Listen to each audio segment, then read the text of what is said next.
要是大家来的都是正向理想性公司的人我们在座还有一位文创老师是特教所的，他对真人沟通很有了解，那我们就用方言来请林老师帮我们开始。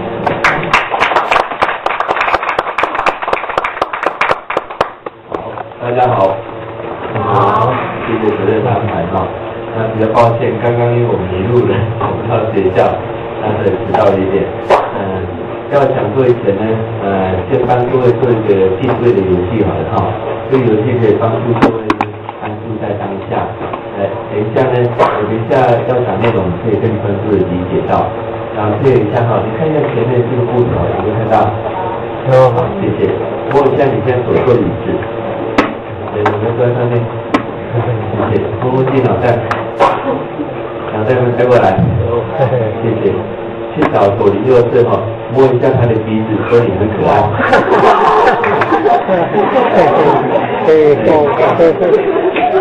啦啦队嘛，多好整理，多好整理。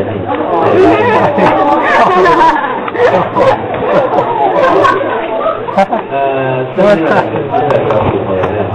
对，右边的骨头呢，用手指敲12下，敲重一点。对，这样有一点痛的感觉最好。然后左边的也是一样，敲12下。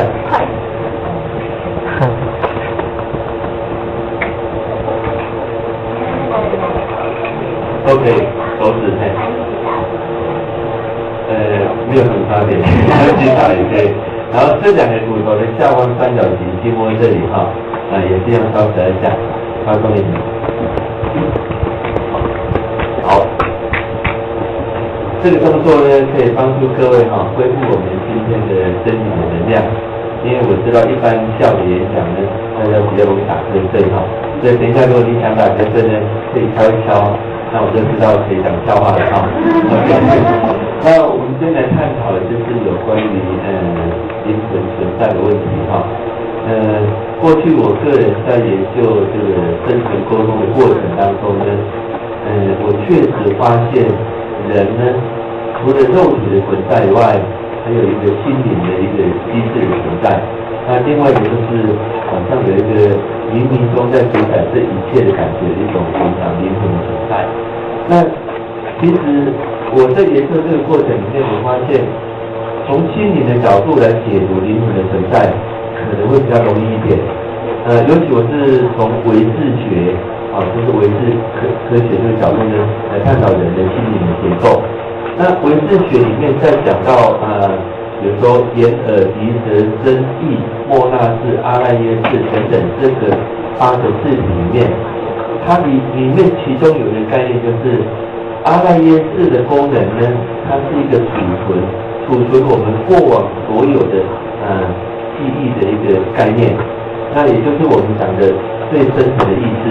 那这个第8意识所储存的概念呢，也就是说我们生世所储存的内容，都储存在我们的第8意识阿赖耶识里面。那有关这个概念，我想唯识学里面讲得很清楚。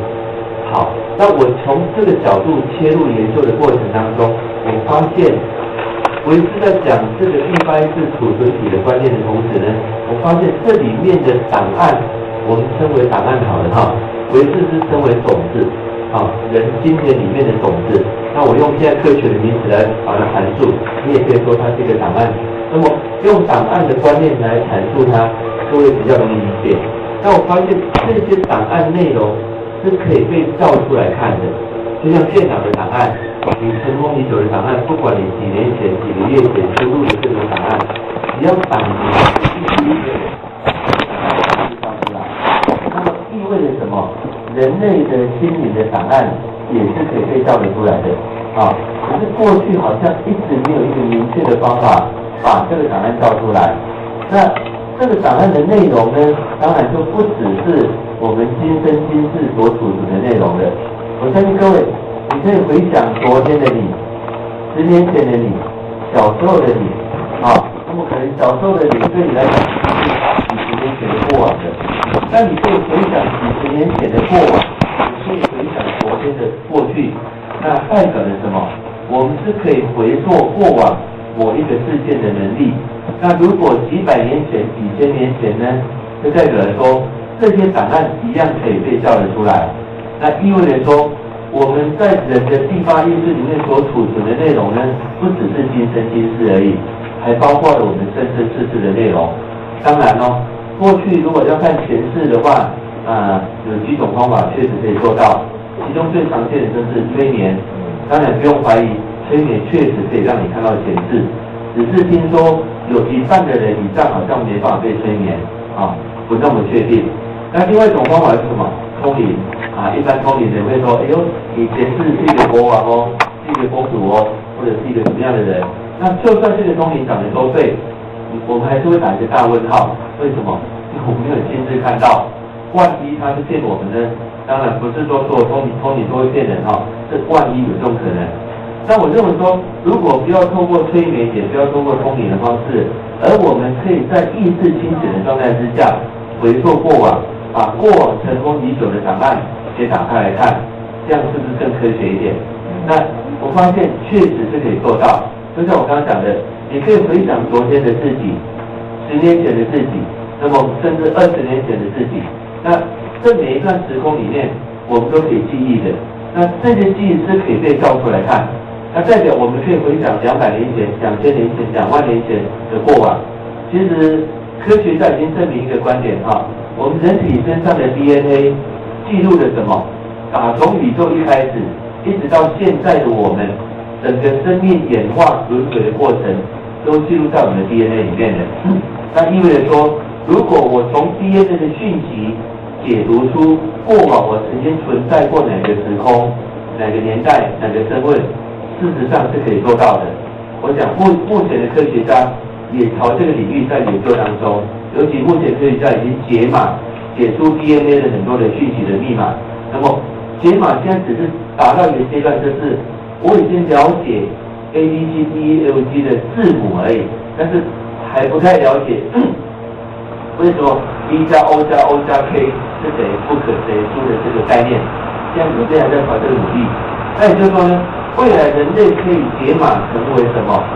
DNA 的讯息可以解码出我们曾经存在过哪个时空、哪个时间点，曾经是哪个身份，而这个时间点很精确的可以被证实的。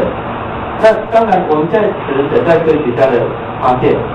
但是我个人在研究生成沟通的过程里面，我发现其实每一个人都可以做到，就是这个密码的 key 这把钥匙，事实上在我们自己我们是可以解开来看的。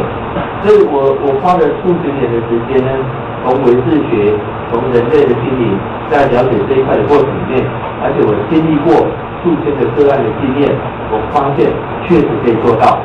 那做到的时候呢，当然我就看到一个很有趣的事实，除了人类有很多过往的这个我们讲我们经历过的每一次的内容以外，包括到底灵魂存不存在的问题，从这里面也得到了某一种解答。那我先讲有关轮回的概念好了当然我们会讲说，我怎么可能记起我的前世轮回呢？确实听起来有点不可能。但是如果我有效的一直引导一个人，你从最近的事件回想起，再回想比较更早之前的，再往前继续追溯的同时呢，我们发现更早之前的前世是可以被打开来看。我不晓得上一次我来演讲，我有讲过一个例子我这样子讲给各位听好了。刚好我去马来西亚那边上课的同时呢，曾经有一个太太来上我的课。那这个太太呢，她第一次回到前世的时候呢，她很清楚的看到，她说我怎么看到自己是一条蛇呢？那她就讲说，不应该是人吗？应该每一次都是人类才对嘛，怎么可能是动物呢？因为曾经有一派的想法是说，我们人类永远是人类，不可能是动物。可是他确实亲眼看到自己是一只动物。当然刚开始他也是很怀疑。那我们的专业沟通师呢，就继续引导他说，没关系，你继续看，到底那条蛇怎么的。他看到有一天下午，看到一个小女生，这个小女生呢拿着一个篮子，在野外捡那个椰子壳。然后这条蛇呢就跑到这个小女生旁边，咬了她右小腿一口。当咬伤人家之后呢，被蛇咬的人都会怎么样？先把蛇打死。结果这个女生并没有打死这条蛇，就自认倒霉回家疗伤了啊。然后他又看了10几天之后呢，这条蛇又跑到一个山上去，然后看到一个男孩子在砍柴。那这次呢，他又想要去咬人家了。那因为他不是毒蛇哈，刚去咬人家同时呢，这个男孩看到他要来咬他，当然毫不考虑的就一棒打死他了啊。那这只蛇呢，就起了一个分别心，他就想说，我都还没有咬到你，你就把我打死。人家前2天那个小女孩我咬她，她没有打我，他就对那个女孩子呢特别好感，想报答她的心。结果他才看到，当时被他咬的那个小女生呢，居然是亲生妈妈。哇，他很不可置信，他想怎么可能呢？为什么可以咬了我的自己的妈妈呢？后来做完这样的生前沟通之后呢，他就问我们沟通师说，这个会不会是我自己编出来的？会不会是我自己想象出来的？我的妈妈从来没有告诉我这样的内容可不可能是真的呢？那沟通师就说很简单嘛，你回去跟你的妈妈求证一下，不就有了吗？后来他回去求证了，然后讲你妈妈说，小时候15岁左右呢，你有没有一次在外面捡椰子壳，被一只蛇咬到你的右小腿？这个妈妈吓坏了，那你怎么会知道呢？这个事情我从来没有跟任何人讲过你怎么会知道？然后这个妈妈一讲说不对啊，当时我都还没有结婚，也没有生下你，你又不在我旁边，你怎么会知道这样的事呢？他终于跟他妈妈承认说，我就是那条蛇。所以他妈妈才讲说，天哪，你知道吗？当时我刚生下你的时候，我不晓得为什么，我很想把你吓死。他妈妈一直对他没有好感，可是呢，他后来长大的过程当中，他一直赚钱回家给妈妈，可是妈妈一直不喜欢他。所以从这个案例很清楚的可以看到什么？他透过这样的深层沟通回溯过往，看到自己是一只动物，那么咬了自己的妈妈，而这个内容是不可能编造，也不可能知道的内容。通过他的求证的结果，证明他所看到不是假的。所以有时候我跟各位讲不要随便乱咬人不然你用一辈子回报人家。那从这个概念很清楚的看到，他回溯了过往，而看到自己是那一只动物，那么也就是说，他今生用这样的身份来回报他的妈妈而已，而经过证明是事实，不是假的。其实我目前训练出来的专业的这种深层的沟通师全世界有100多个人那么我们所做过的个案呢，坦白讲，总数量超过10万人次以上的，包括台湾、马来西亚、新加坡、香港、澳门、大陆都有这10几万人次的内容当中，到目前为止，没有一个回来告诉我说，老师，我所回溯看到的过往是假的。当然啦，有很多前世太久远的无从查证，但是只要是可以求证的，或者是在胎儿体、婴儿体，他所看到的内容，没有一个回来告诉我是假的，那代表什么？是可以被求证的我再讲一个我们台湾的例子好了。曾经有一个女孩子，她也是当时看到我在电视上呢帮一些艺人做的沟通当中，她透过电视台的安排，请我帮她做这样的一个深层沟通。这个女孩子今年30岁左右，她来沟通的时候呢，她是为了她的感情问题而来。后来就请她回溯到她在胎儿期的时候，她在妈妈肚子里的时候呢，她听到了一件事，她听到爸爸跟妈妈在讨论有关她的事。我说要她去听说到底爸爸说了什么，妈妈说了什么。她听到妈妈跟爸爸讲说我老觉得肚子里面这个孩子是之前往生那个姐姐来投胎的。为什么妈妈会这么讲？因为在她之前有一个姐姐念到小学3年级，后来因病往生了。往生后没有多久，妈妈又怀孕了，所以妈妈就跟爸爸讲说，她老觉得这个孩子是那个姐姐来投胎的。当她听到爸爸说，哎呀，我知道我刚失去一个孩子现在你又怀孕了，就不要想太多了好好保护这个孩子。然后我让她继续回溯。我让他回溯他出生那一天的内容，他看到他出生之后呢，爸爸抱起这个婴儿的同时呢，爸爸看着婴儿说：“天哪，难不成真的是那个姐姐来投胎的吗？”为什么爸爸会这么讲呢？前世的那个姐姐往生的死因是因为腹膜炎、肠胃出血而往生的，那么新生的他呢，在肚脐这边也变成明显的胎记。爸爸看这个胎记说，难不成这个是那个姐姐来投胎的？那我就请这个个案呢，再往更早之前回做了。可是这个个案我说他是清醒的哦，他马上跟我反驳说，哎呀，老师我知道你要我看什么哈，我告诉你啦，不会是的啦，我绝对不会是我那个姐姐，因为听说我当时我姐姐很高很瘦，我现在这么胖，不像是她。我当时姐姐呢很喜欢念书，每次都考第1名，我现在超讨厌念书的，我绝对不是她。她一直否认自己是那个姐姐，我说我又没有说你是她，我不过是要你回前世看一下而已，好吧？他就回到前世去了。他看到了，他真的是自己当时的姐姐。他看到他们当时老家不是住台南，他现在目前住台南。他看到他们老家是住在屏东以南的那个丰港镇，丰港小镇那边，他们老家住那里。然后他看到他自己真的是念到小学3年级，有天晚上肚子痛得很厉害，一直在床上打滚。然后爸爸妈妈当然不放心，必须把他送到医院去。可是当时的丰港镇里面很大医院，必须送到高雄这边来。他看到半夜12点多，他痛得很厉害。后来爸爸叫了一辆计程车，他也告诉我说：“老师，不是小黄哦，不是黄颜色的计程车哦，是民国早年那时候黑色的那种计程车。”然后看到呢，司机戴着一个鸭舌帽，爸爸穿一件米色的米黄色的衬衫，黑色长裤，然后坐在司机的旁边的位置上。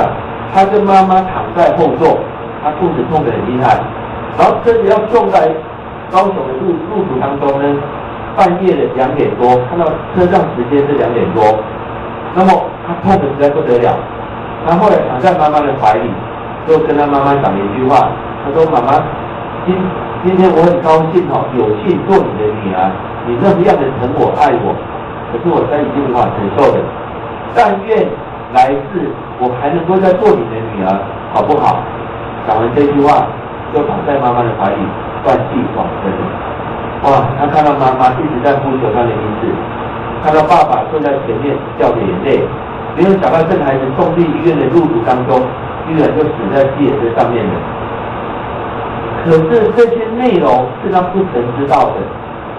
做完沟通之后呢，他也就问我一般最常问的问题了：老师，这个会不会是我自己想象的？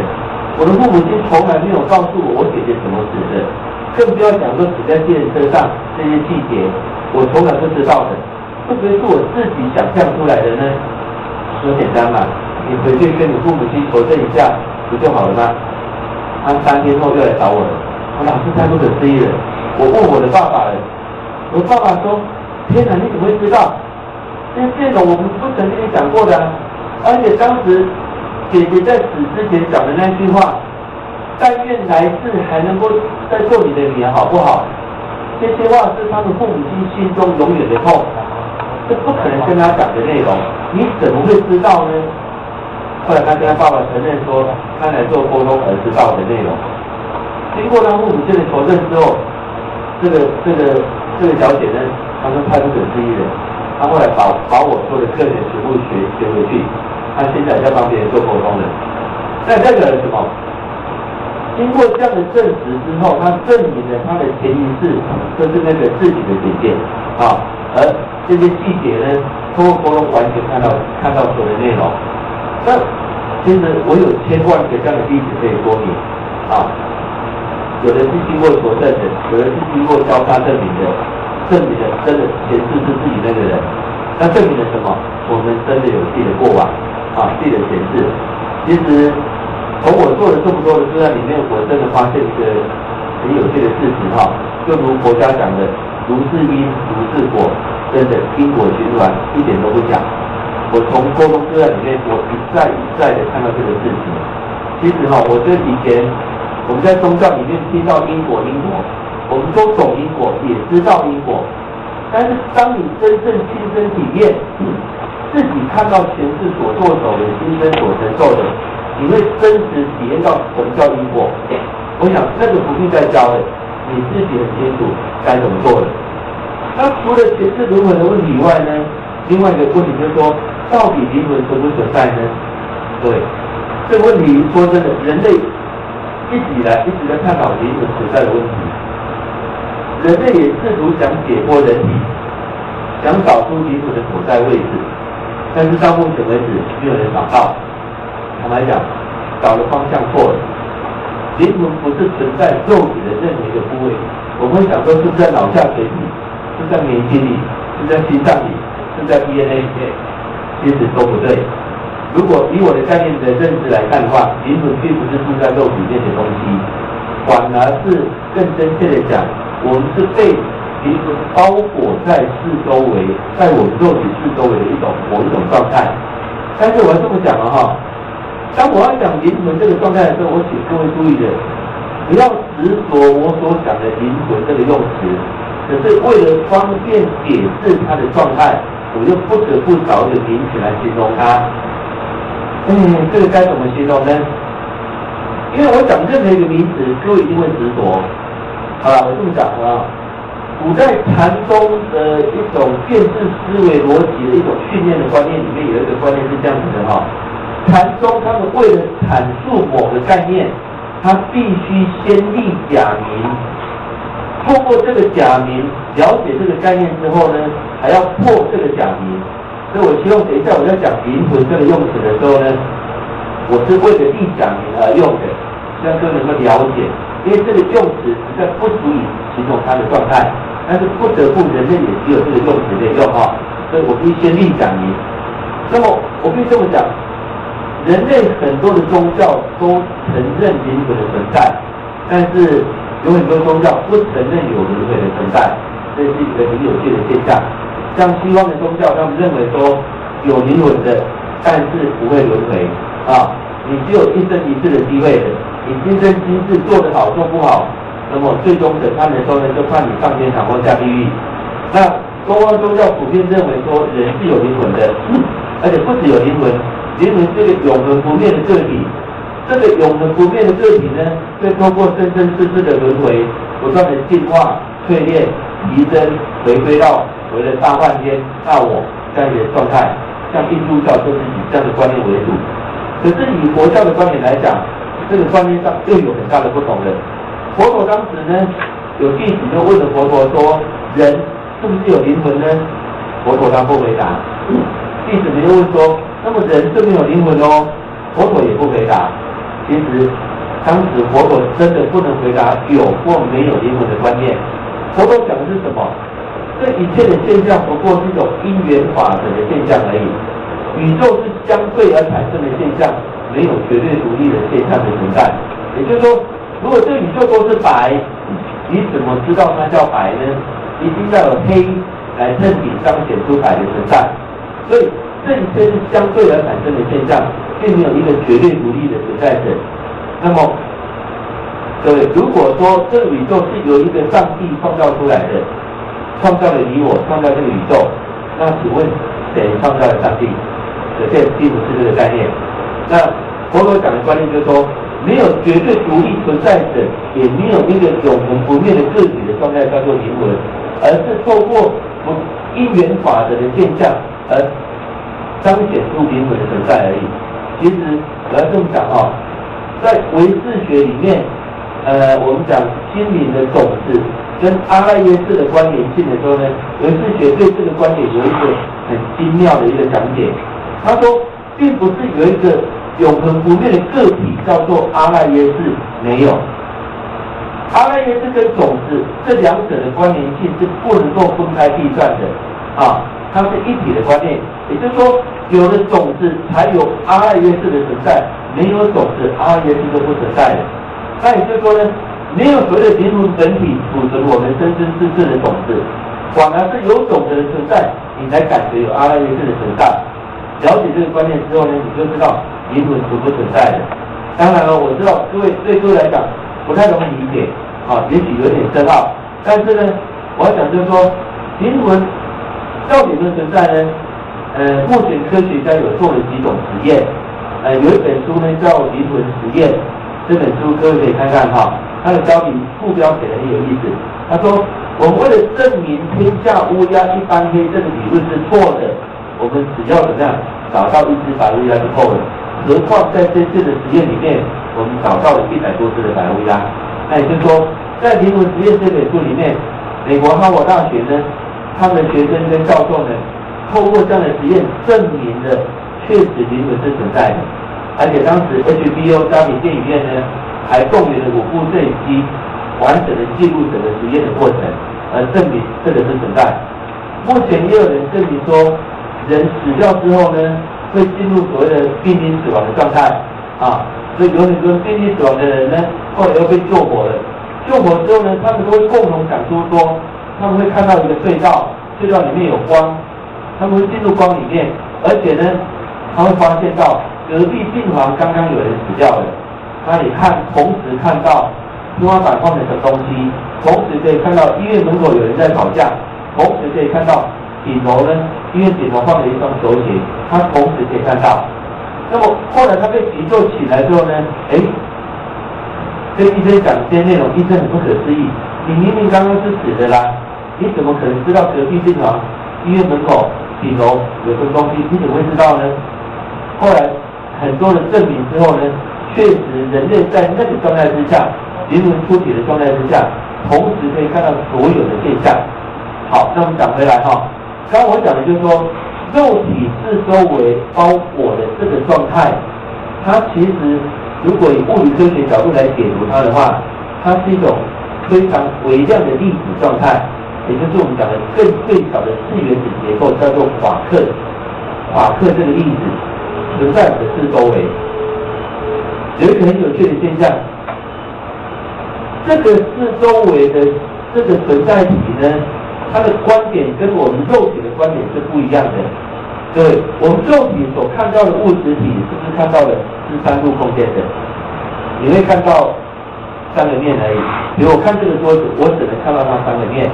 我要看另外那3个面，我必须转到那边去，我才能看得到。可是以灵魂的观点，它的观点是不一样，它是包裹着整个桌子来看这个桌子的，它同时可以看到桌子所有的面，那代表了什么？它的观点跟肉体是不一样的，所以叫灵视啊。有的可以看到隔壁病房的人，看到医院门口的东西，他同时可以看到，并不是以肉体的观点来看。那这个状态是什么呢？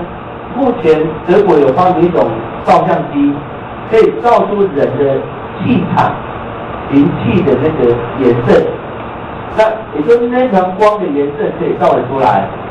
也就是说，如果你是蓝色的，代表你现在情绪怎么样；红色的代表你情绪是可以照得出来的。那为什么可以照出来？因为它是有质量的东西。我这么讲，灵魂是有质量的，这个质量可以被侦测得出来的。像我们协会有一台那个量子物理检测仪，这是美国太空总署研究出来的一套仪器。它用量子物理的原理，我可以侦测你现在有没有卡到音，测得出来。啊，卡到音哦，测得出来，以及你现在的业障有多重，测得出来。很多师傅不是说，哎呀，你业障深重哦，有多重不晓得。告诉各位，仪器测得出你业障有多重啊？你有没有卡到音，测得出来？更好玩的是，你现在的行为模式，来自于哪一次的行为模式，是什么身份，在哪个地点，在哪个国家，在哪个年代，这个仪器都会显示。各位，居然这个是由美国太空总署研究出来的啊！那这套仪器呢，我们现在大量的在使用在我们个案的身上，透过仪器证明他的前世、他的灵魂状态、他的心理状态、他有没有业障多少，都测得出来。那代表了什么？灵魂某个程度来讲是有质量的，是可以侦测的。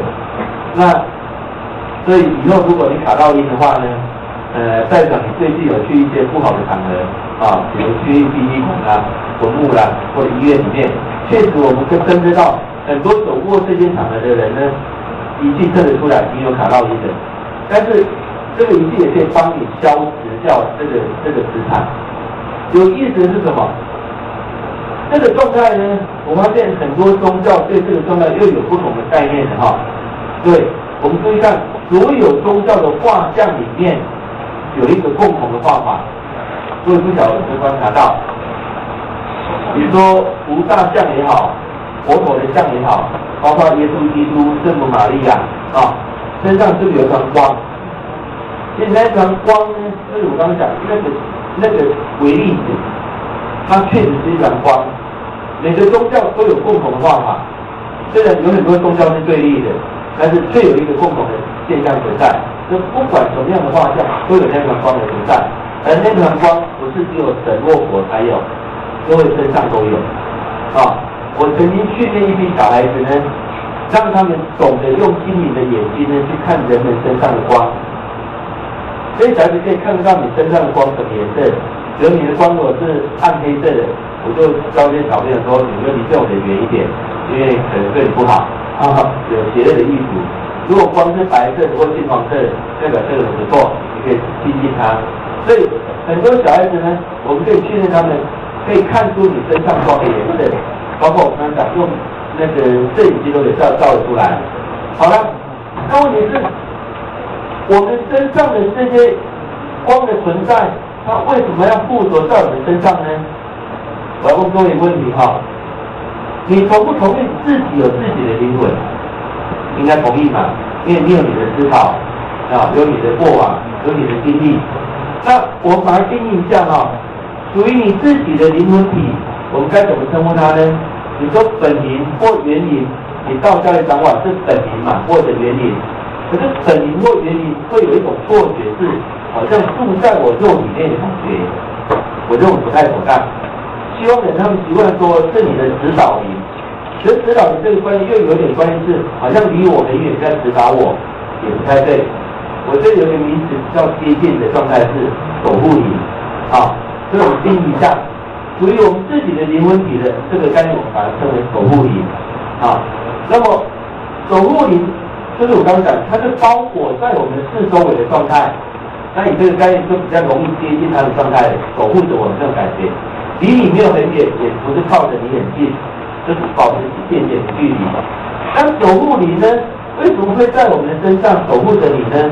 就是属于我们自己的灵体这个守护灵，说真的，他不会在乎你今生过得好不好，他不会在乎你有没有当选总统，他也不会在乎你赚了几百万、几千万，他不在乎这些的。他在乎的是什么？你的生命的历练，你有没有跌倒又爬起来？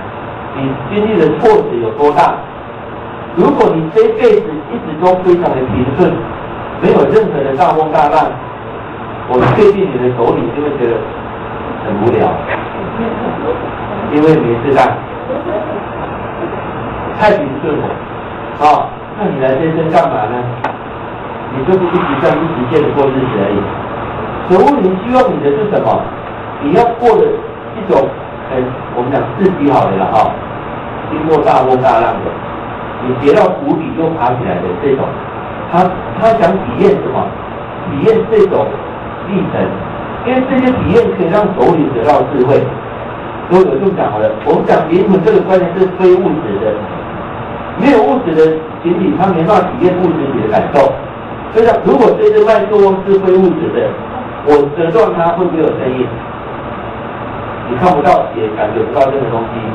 可是它是物质体，我折断它的时候会啪一声，有体觉的，有感觉的。所以物质的体验是很强烈的。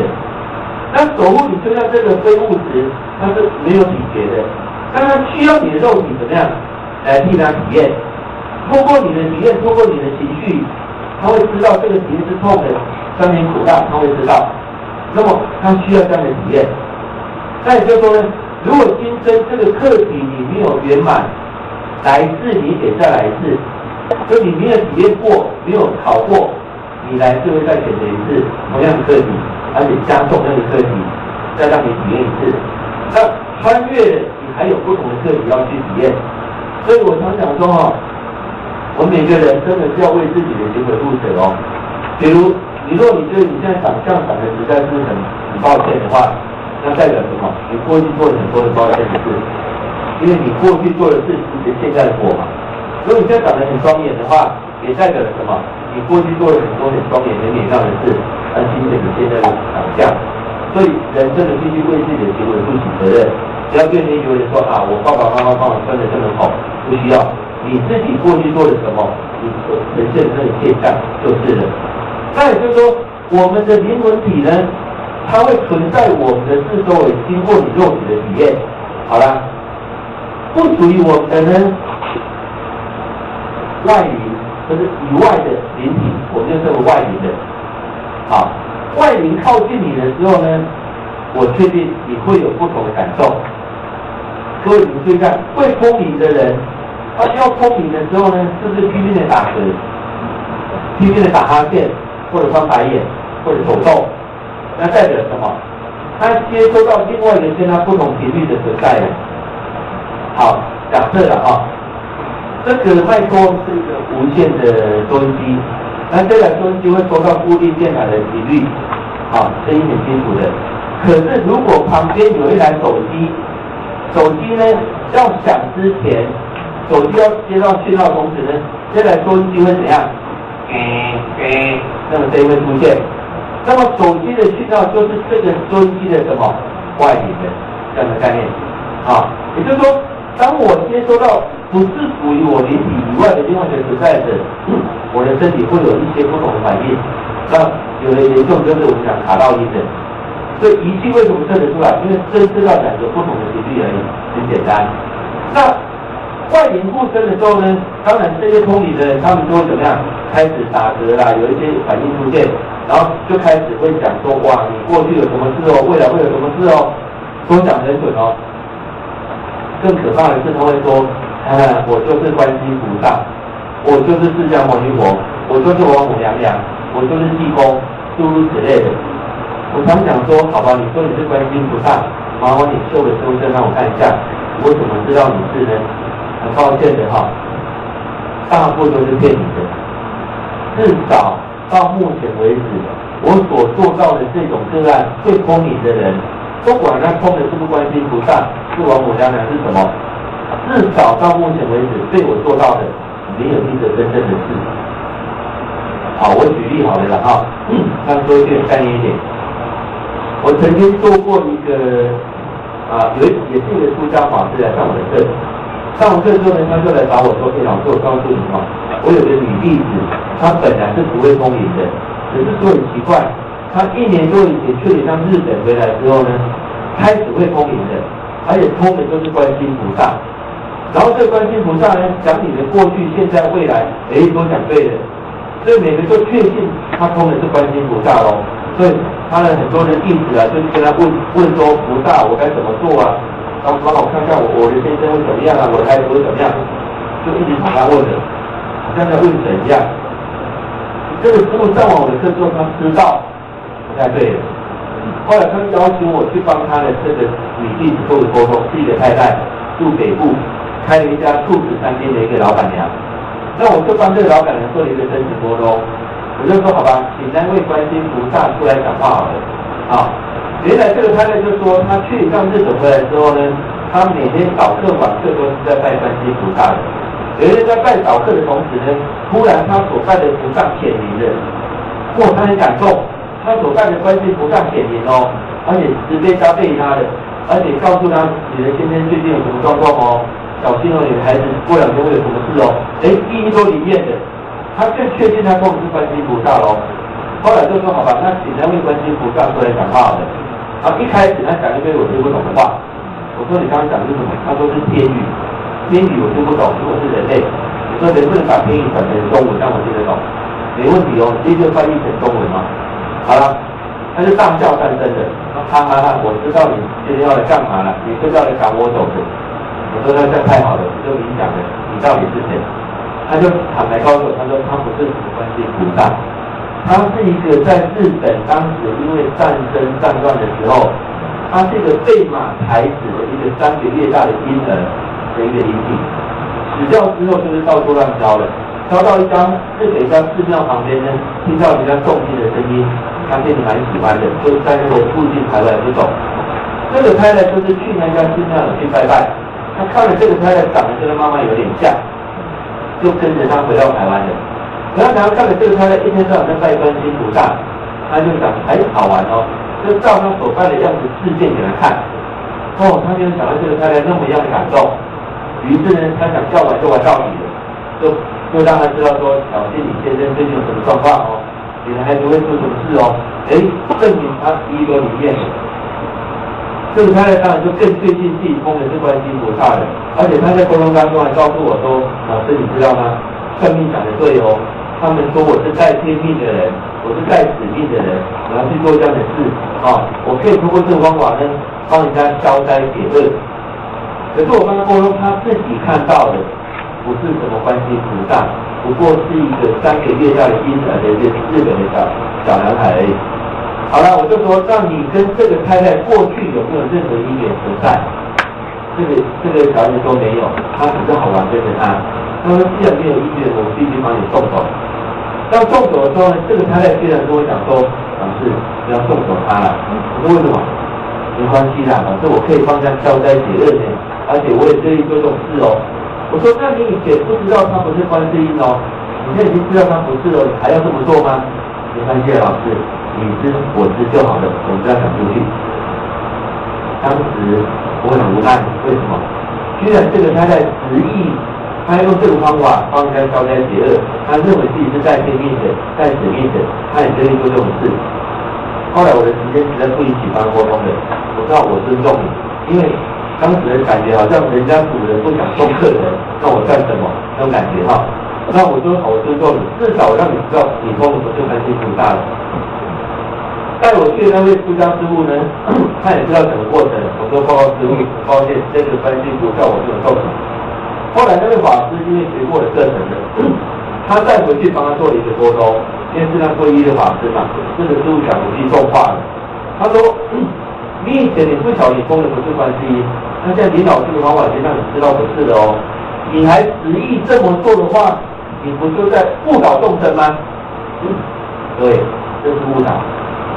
我明明不是观世音菩萨，我却骗你们说我是，这样是误导。那么这个书一讲的已经更重的话了。过去被你误导的这些人，如果一直执迷不悟，不断来回悔，你配着人家来要不要？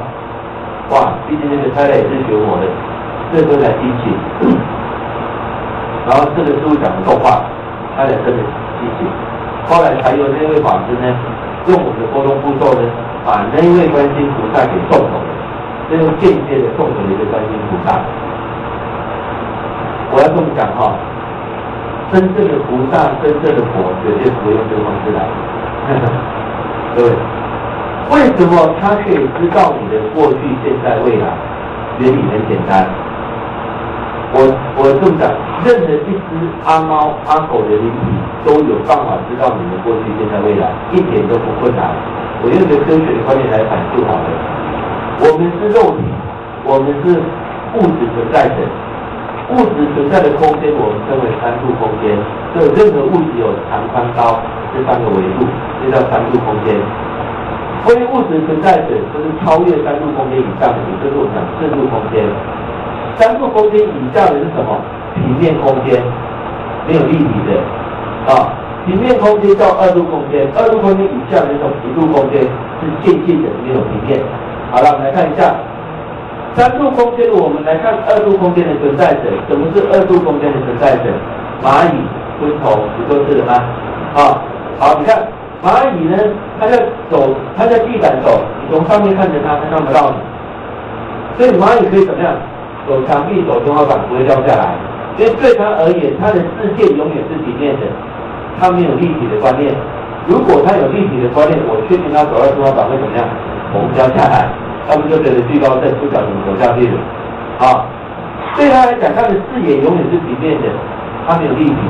好了，我们3度空间的存在者来看待2度空间这只蚂蚁好了。比如这个很大的桌子，这个蚂蚁从 A 点走到 B 点，它会经过许多的障碍物，比如第一天它遇过了一个很辛苦爬过这个石头好了，一个大石头。第2天他遇到一团火堆，第3天呢会有个水锅在挡着他，水锅的旁边有个糖果，比如那么这只蚂蚁走到了石头火堆之后，2天半之后呢，你遇到它了，你可以跟这只蚂蚁讲话的话，你说蚂蚁先生，你半天前是不是遇到一团火，你差点被烧死，对不对？比如你好准，你怎么知道？你1天半前你是不是遇到一个大石头？你很辛苦的爬过去，对不对？因为你都说对的，小心哦，蚂蚁，我告诉你哦，半天之后呢，你会遇到一条水沟哦，如果你高粱不死没有被水淹死的话呢，后面还有一个糖果在等你哦。当过了半天之后，他遇到那条水沟的同时，他回想起你，他会说你是谁？神啊！当你再次再见到他，他一定会对你做一个动作膜拜。神啊，告诉我还有什么劫难，还有什么福报？当时若你心情不爽，你阻止他把他淹死，他还以为他遭天谴呢，他哪里做错了？对，我们3度空间的物质存在体来看待2度空间的真实蚂蚁。这只蚂蚁的过去、现在、未来，是不是跟你看得清清楚楚？反之亦然哦。4度空间的非物质存在者来看待3度空间的我们，很抱歉哦，你昨天遇到谁，明天会发生什么事，人家早就看到了，跟我们看蚂蚁一样的自然。所以我用这个科学的观点来证明，聪明的人知道你的过去、现在、未来一点都不足为奇，因为一只猫都可以做到的。一条狗也可以做到，并不难啊。只是说这些人为了取信于你，他会说他是来自于观世音菩萨、王母娘娘什么的。可是各位，我觉得佛经上就写得很清楚吗？经上并不就写说，若以身色求我见我，皆不能见如来。有的声音，有的影像跟你讲他是如来，他是佛，他是菩萨，你已经不是见到如来了，是人行邪道嘛？我记得这句话。他经典上明明白白这么写，人们为什么明明白白的这么相信呢？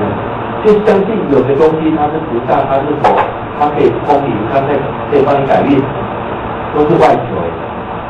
对，我刚讲过哈，那些无形的存在，它必须利用你所信仰的神明或菩萨来示现，来让你取信，然后利用你来行使他个人的意图而已。我做了这么多的波动个案里面，真的只有送走了50、60个观世音菩萨了，也只有送走了20几个王母娘娘，也送走了好几个释迦牟尼佛不见。我第一个送到一个释迦牟尼佛很好玩，我分享给各位听嘛啊，有一次我去台北天母上课，然后有一个学员呢，我们课程当中会有沟通步骤的演练，然后他在对沟通的时候呢，他一沟通就开始拿手印比来比去。那我一看就大概知道状况了，我就问他说：“你为什么这么比？”他说：“我就是释迦牟尼佛。”哦，太好了，我找一找，先多一点，终于就找到第一个。我说：“那你为什么这么比呢？”他说：“我要让他修行成佛。”我说：“如何让他修行成佛？”他说：“他念20遍的金刚经。”我说：“哦，20遍就够了吗？”我说：“不对，要30遍，还可以讨教还教哈。”那么我就问他说：“那你到底是谁？”他也是跟我讲，我是释迦牟尼佛。我说我了解你是谁，他很坚定的告诉我他是释迦牟尼佛。我还是很坚定的问他，我了解你是谁。他比我还坚定，他说他就是释迦牟尼佛。好了，我就问他说，好了，你晓不晓得你现在是非物质存在的？他愣了一下，对啊，我是非物质，我无所不在，因为我是佛啊。那我说好，那你回答我这个问题哦。一个非物质存在者如何度化一个有物质的肉身，让他成佛？哇，他答不出来。然后我们那个学员说，是他哭着都不想听你讲话的。哦，释迦牟尼佛会过来都不想听我讲话哦。我说我现在讲每个他是一样也听得到。他说对。我说好了，我换一个角度问好了，你来自于哪里？总可以告诉我吧？你来自于哪里？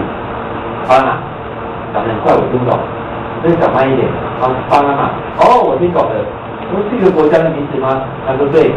不对啊，释迦牟尼佛不是来自印度或尼泊尔那里吗？怎么是来自巴拿马呢？我就用波动的技术引导他的。我说我了解的哈。你回到巴拿马那个国家，当时你发生了什么事？我问了3遍而已，他眼泪马上掉下来，一直哭。我说没关系，你先告诉我。在巴拿马那个国家，你发生什么事？哦，他才告诉我说，原来他在那个国家是一个17岁的少女，被车子撞死，死掉之后呢，也是到处乱飘。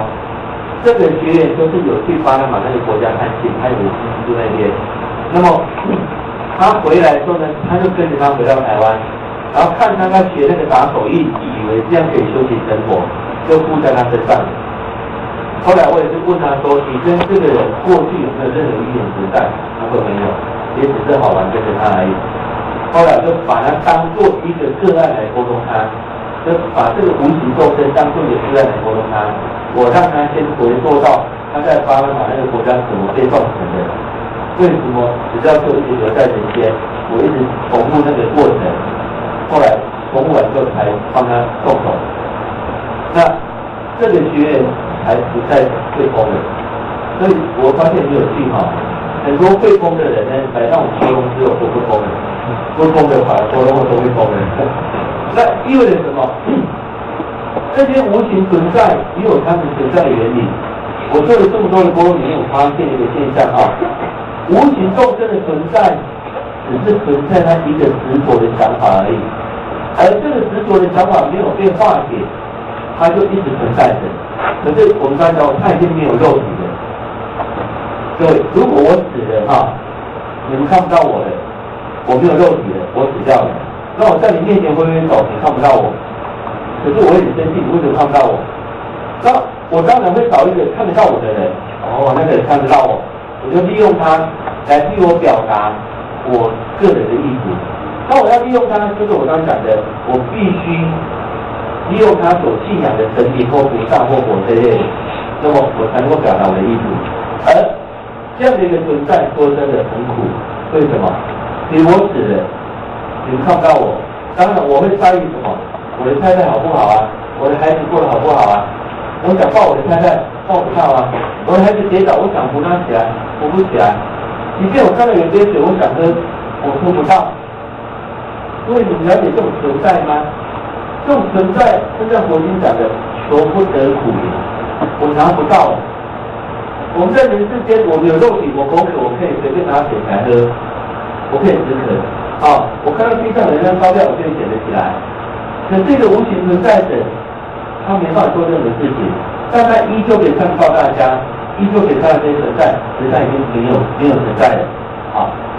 这种存在叫做执着，也就是我执着人世间的这些现象的时候呢，我无法解脱。那么很多我们都知道，很多像灾难的现场，比如空难啊、地震啊、海啸啊这些现场呢，会有很多法师到现场去办超度法会，对吧？其实这是有意义的。为什么？我法师们透过法会来告诉这些灾难的人说，你们已经死了，很残酷的事实就是你们已经死了。透过法会的经典的内容也好，仪式也好，让他们知道你们已经死了。不然我告诉各位，有很多比如空难的人，他在飞机上睡觉，飞机突然爆炸了，他以为现在还在飞行哦。921大地震的时候呢，当时半夜突然房子垮下来了，他以为现在在睡觉哦，他不知道现在死掉了哦，他并不晓得。对他来讲，时间已经没有意义了。你这大地震到现在已经隔了10年了，他不认为已经隔了10年，他一直以为现在在睡觉。所以这些法师们必须到现场怎么样办超度法会，唤醒这些亡者说已经死了，很残酷。那我们的真人沟通一样的意思，我只是沟通他，让他知道你已经死了。那问题是他的执着是什么？而这些执着的内容，我们必须帮他化解，化解到之后，他才有办法怎么样超度。其实我觉得可能大家会问说，那到底这些亡灵被送去哪里了？有亡灵收容所吗？有亡灵集中营吗？我告诉各位，我用个概念来形容好了各位不妨想象一条河流，这条河流的水一直流往东流，一直流，水一直流，没有断过哦。可是突然河流中央落了一个大石头，经过这个大石头的水会形成漩涡，漩涡的水就这么一直打转抽不出来的。另外河岸旁边倒下了一棵树木，这个树木挡到的水在那也是装不出来，形成一滩死水。可是河流的水依旧在流，从来没有断过。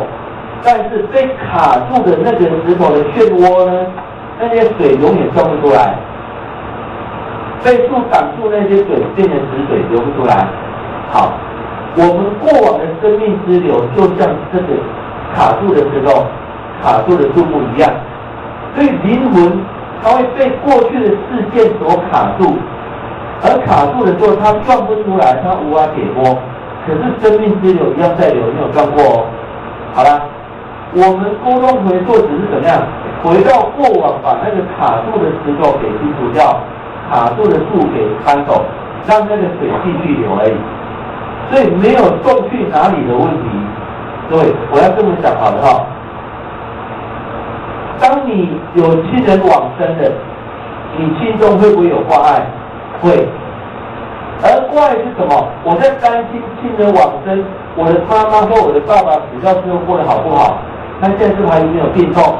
当我还在挂碍的同时，我就跟我的母亲或我的爸爸呢，心念相继的。而这个因缘相继的同时呢，会导致父母亲的亡灵无法解脱，因为他会看到你为了他那么样的痛苦难过，他也会舍不得离开你。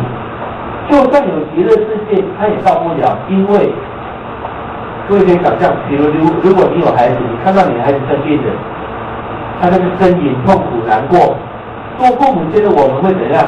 守在孩子旁边。虽然我们无法分担他的痛苦，我们没办法医治他的病，可是我们只能守在孩子旁边的。各位，同理可证。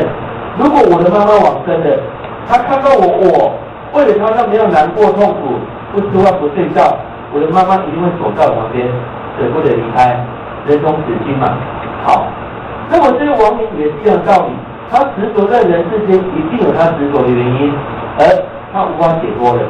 再就是说，我们在生的人，我们的思念、我们的难过、我们的悲伤，会导致他牵绊住人。好了，当这样的情况之下呢，对亡者来讲就是存在的，对你来讲，亡者也存在的。可是各位，我们所谓送走亡灵的意义是什么？就我的观点来讲，不过是送走你心中的挂碍。当你的挂碍不见了，你真正放下了，对亡者是解脱，对你是放下。这样子就说到我们讲的生死两相安嘛。所以说，我们要送走的不是亡灵的问题，是你心中的挂碍。比如我们有做过很多拿掉孩子的人，他曾经堕胎过，这个妈妈堕胎的时候，她会不会有挂碍？一定有。她挂碍这个孩子，当时为什么拿掉他？这个拿掉了。他心中深层的挂碍还是存在，所以我们在送走阴灵，不是送走那个阴灵，而是送走这个妈妈对这个孩子阴灵的挂碍而已。如果他挂碍住了，阴灵就存在；当他解脱了，阴灵也解脱了。我希望各位，我用很科学的观点来阐述这个论点，让各位更理解这些无形存在的原理。而且我发现这些无形的众生哦，他们有很深的执着。包括他原来宗教信仰的执着，他人世间原来的执着，他都会执着。有一次我们去那个菲律宾薄荷岛那边上课，那我们有个学员呢，他很敏感，他就是有通灵的体质，他常常会看到那些无形众生。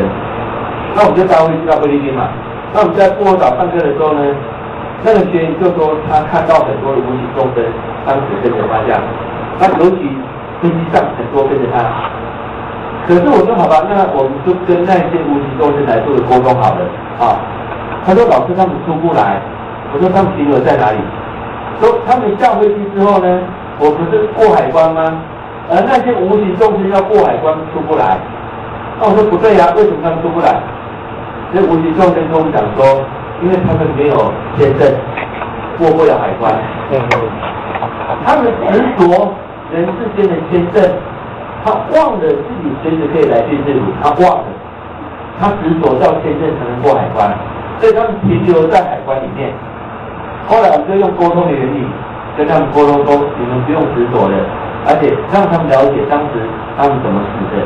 当然了，这些亡灵很多都是因为空难而往生的，好，他们执着在飞机上，执着在机场，他们过不了机场，那。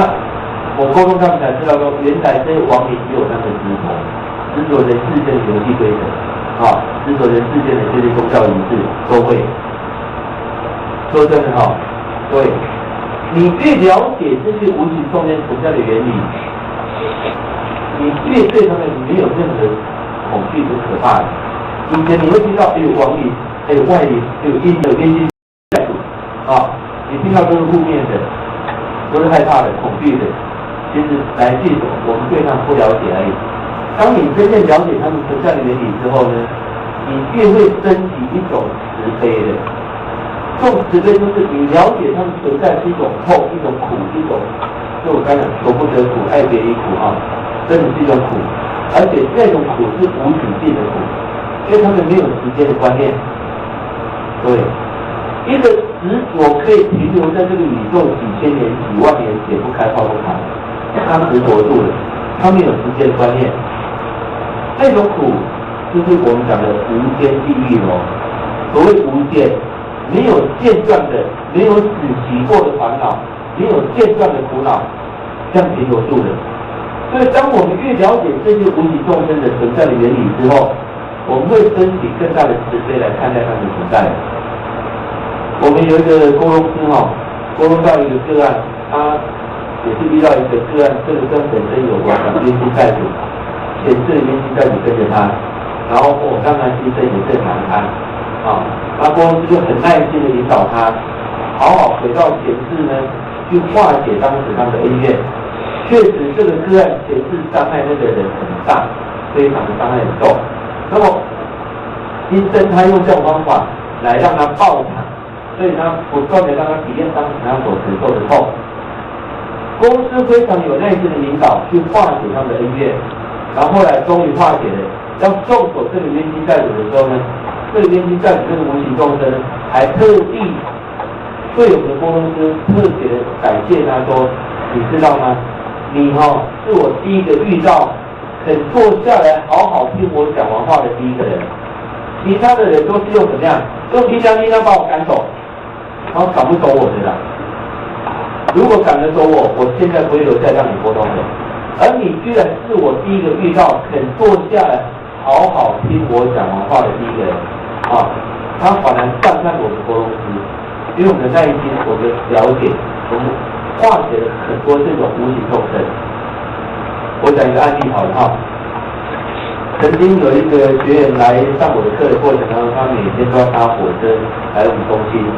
那么他有做早课晚课的习惯，他呢为了搭火车嘛，他就干脆早课在火车上做了，就诵大悲咒啦、心经啦，诵了几遍之后要回向嘛。他要回向的时候，他就起了一个想法，他想今天要回向给谁呢？不如回向给在火车铁道上所有的这些意外往生的这些无形众生，就起这样的想法，就回向给这些无形众生了。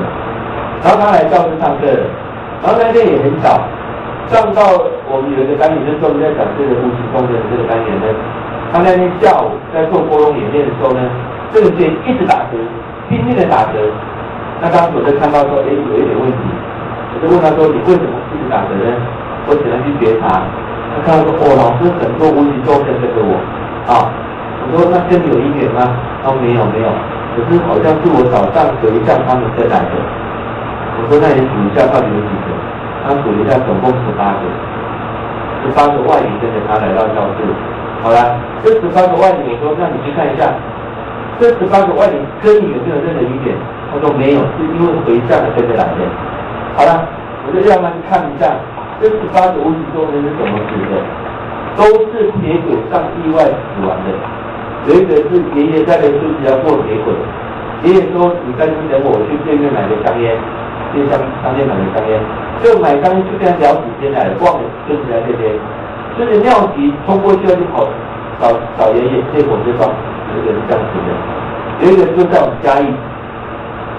妈妈他是一个15岁的小男生，国中生。妈妈过平交道开车过平交道之后，请他下车，然后说等一下会来接他。就下车没有多久，另外一部车冲过来撞死了他，死在平交道上。另外一个是呢，火车太挤，被挤下铁轨摔死。这18个死法不同我们就一个一个让去看他们怎么死的。那个学员在过程当中一个一个都看到。帮他看清楚怎么死的，我们就引导这18个无形众生呢，不断的重复面对当时他们意外死亡的过程。重复面对完之后呢，其实各位无形众生只要能够面对死亡的事实，就可以解脱的。来讲，除非他还有很重的执着，否则的话很容易解脱。重复面对完之后呢，我们就送走那18个无形众生所以这个学就看到说，哇，他们都化成光体一个一个离开，但有一个不离开。我们就说好吧，那么在沟通这个为什么他会离开呢？原来就是那个在嘉义被车子撞死的那个小男生，他不想离开。我们就融入他，跟他沟通说，为什么你不想离开？他说他有话想表达。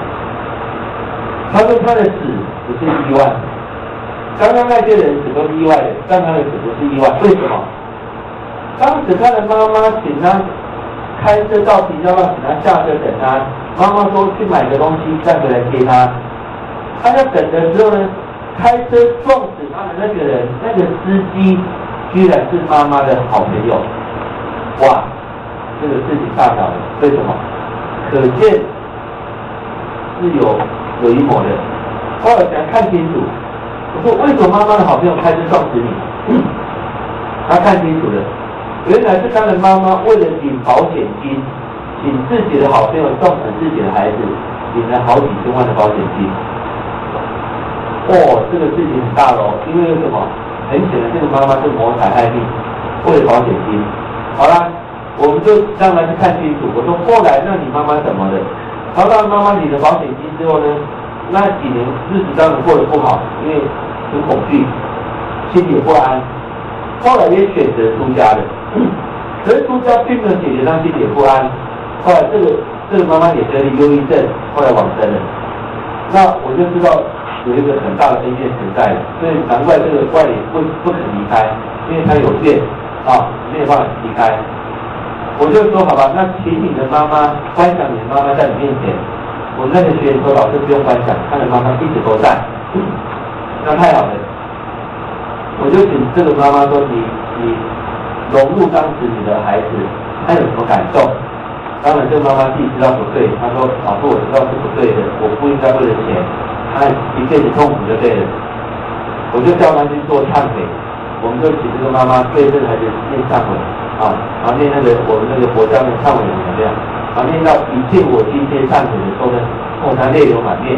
我叫她一直重复这句话：一切我今天忏悔，一切我今天忏悔。可是听清楚哦。妈妈跟孩子都是无形众生，我们这个学员呢都不干他的事，忏悔是他替他念的，哭也是他替他哭的，你懂吗？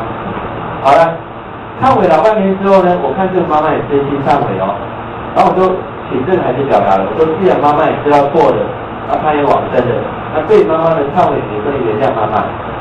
哦，这个孩子说不行，他出口不如，他畜生，他怎么可以为了钱谋财害命？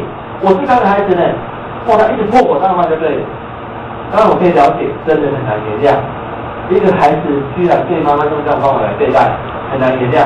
我再要求这个妈妈再真心的忏悔一次，后来是不断的忏悔，不断的忏悔，泪流满面哦。这个孩子死都不给原谅。后来就知道一定还有更早的因存在。我说好吧，你们回到前世好了，去找一下你们最早的因缘到底是什么。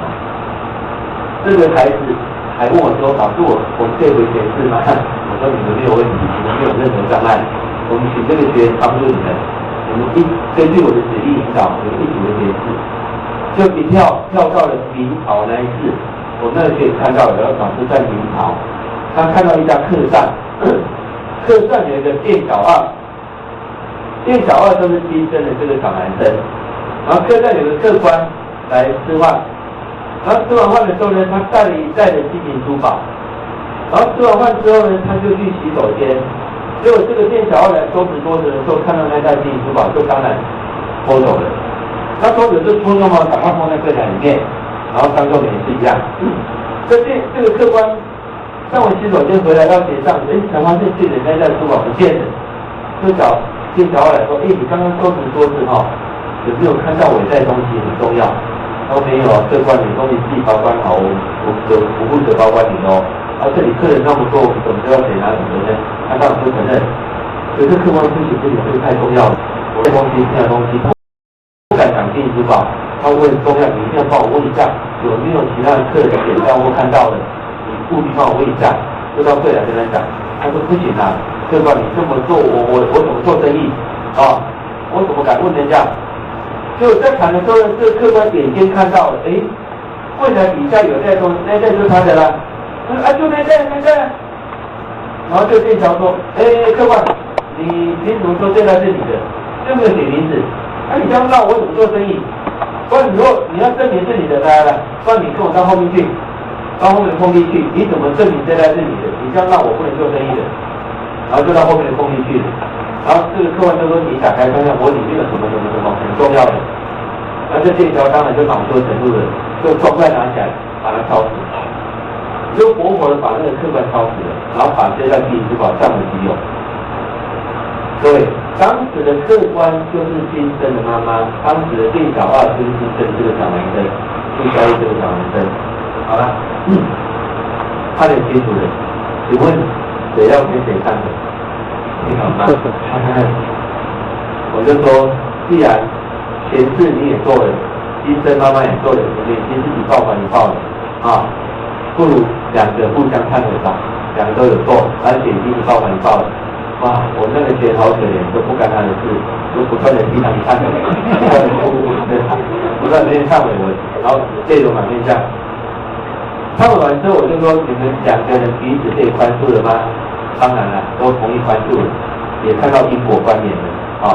然后要送走的时候呢，我们那个学员看着他家离开的时候，他说这对母子呢跪在中庭顶礼说，他非常谢谢有这样的因缘，让他们真的可以解脱。不然以后为了这个不断的轮回有些痛苦，才真正的痛苦。所以我第一种讲就是说，很多无形众生的存在哈，我做了这么多的多伦个案里面，我真的看到了一个事实，他们只是因为执着而已，或者因为人世间有未了之事，有隐情，有未圆满的事情而无法圆满，而无法表达，然后我必须帮他们表达，帮他们圆满。通常只要能够圆满，让他表达完之后呢，这些无形众生呢都可以解脱。所以，我研究这个叙述的过程里面，说真的做过很多的无形众生的问题。坦白讲，我没有阴阳眼，我不会通灵，我看不到无形众生的存在。啊，人家说8字很重的也看不到，也许因为8字很重嘛，我真的看不到。啊，但是我做了这么多的个案里面，我从个案身上真的看到了他们是存在的。我说要这么讲，他们存在是存在他们的想法跟执着而已。啊，你只要有办法化解他的想法跟执着，他们也相对会存在。其实都只是一个执着的想法而存在。当这个执着的想法化解掉之后，他们真的也会存在。所以到底无形中间存不存在，我觉得是想法的问题。啊，如果说都有些执着，我也坦白讲，无形众生想根本没有。但是因为执着，他们确实又是存在的，个案感觉最明显。所以明显看得出来，就是说，透过这样的个案过程当中呢，我们很清楚的可以看到，所有的这些无形众生来自于我们自己的执着而已。所以我也呼吁各位哈，今生呢，你该圆满的赶快去圆满，还没有了的赶快炫耀啊！跟别人呢，只要有任何 A 件树立出来，那么到我们往生的时候呢，真的了无遗憾的离开这个人间，不要对人世间有任何的执着。说真的了啊，我们以前都会说啊，有亲人往生的时候呢，我们不要在旁边哭得太伤心、太难过，因为对亲人会造成他的执着跟挂碍，这是事实。可是我要这么讲，你叫一个人不哭很难，有时候我认为说该哭还是哭一场好了啊，痛哭一场没关系，但是呢，你该化解还是要化解，该面对还是要面对。那么我们有很多人走过这种亲人往生的过程，你就知道，如果你那个心念没有改变，你对亲人往生的那种思念、悲伤。那个情绪一直都在的话，你相对的来讲，对方也是一种挂碍跟执着。所以，我是觉得我们要力求自己的解脱才对。先把自己的心能够放下，看透生死之后呢，也能够真正的不再挂碍。那么，对自己往生的亲人是如此，未来我们自己往生的时候更要如此。那么说真的哈，我们说要谈修行，如果生死都无法面对，谈何修行呢？其实说真的啦，我们已经，如果我刚讲前世轮回，这已经可以证明了哈，我们已经轮回那么多次了，我们死过 N 次又 N 次了，你还会在意这一次吗？你已经死过那么多次了，如果你亲眼自己看到你过去每一次的死法，你已经死过 N 次了，你今天还是存在着，你对生死的执着也会有不一样的观点的，这是豁达。所以就像我在美书讲的哈，红蓝也死过，我们真的红蓝也死过啊，只是换了一个肉体再来而已。所以我有办法让你看你的前世也好，让你跟王爷对外也好，跟无形中间对外也好，跟边心在主对外也好，这些都是过往我们记录的内容，你只是把这些档案打开来对外而已，所以一点都不困难。所以我只是把这些东西用很科学的观念、很科学的步骤把它完成。那么也因为这样子，这几年来我不断的教这个技术，不断的上课，不断的演讲，包括到国外去啊，也真的数十万人受过这个技术，而改变他们的一生，改变对生死的观点，对轮回的看法，而且让更多人真正体验到什么是因果，而不是只是教条式的因果，是真正的体验到的。所以有句话说得好哈，菩萨为因，众生为果。啊，我们众生就是不了解因果，所以果报现前的在这边痛啊、难过啊、悲伤啊、苦啊。可是菩萨是连因都不敢碰的，他们知道这个因一碰会有什么果报，他们连因都不敢碰的。如果一个人能够彻悟了解因果关联性的话，我相信就可以跟菩萨一样的，连因都不敢碰的啊，而不是等果报现前才后悔才难过，都已经太晚了。所以我也希望各位能够借由今天的这个演讲的单元呢，分享我所做的这些个案的经验给各位，能够分享我对这个技术的研究啊。那当然这个技术呢，目前学术界知道还不多，但是我有一个学员，他透过这个技术也在这边得到了硕士学位吧，啊，跟生前沟通的一个运用的一个案例的追踪。那目前呢，像新加坡政府那边也准备邀请我到那边一个医学院呢，作为他们正式的一个，就是这个技术在医学院正式的病人技术，因为他们发现人的心理的改变，肉体疾病也会改变啊，而且在我们资料里面也确实看到人的心念的改变呢，肉体疾病会相对的改变。那他们希望把这一门技术纳入在医学体系里面，通过心理来治疗肉体。那如果说能够纳入这样的一个系统的话，未来我相信连医学界呢对这个技术都会有一些肯定的。那也通过今天的预言分享给各位。那我就留一点时间好了让各位来发问。所以我刚刚所讲的内容呢，或这样的主题呢，会有个问题来问的，我就留点时间来发问。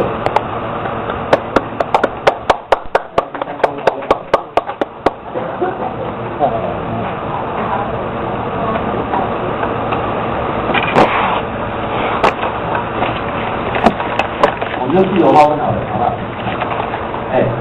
林老师还有各位老师大家好啊！听了这个感受到这个生命丰富了起来了感恩说一席话胜读10年书了感恩是。后学想要请问的是，家母曾经去说这个台北的那个叫铁路医院那边看那个耳朵了对。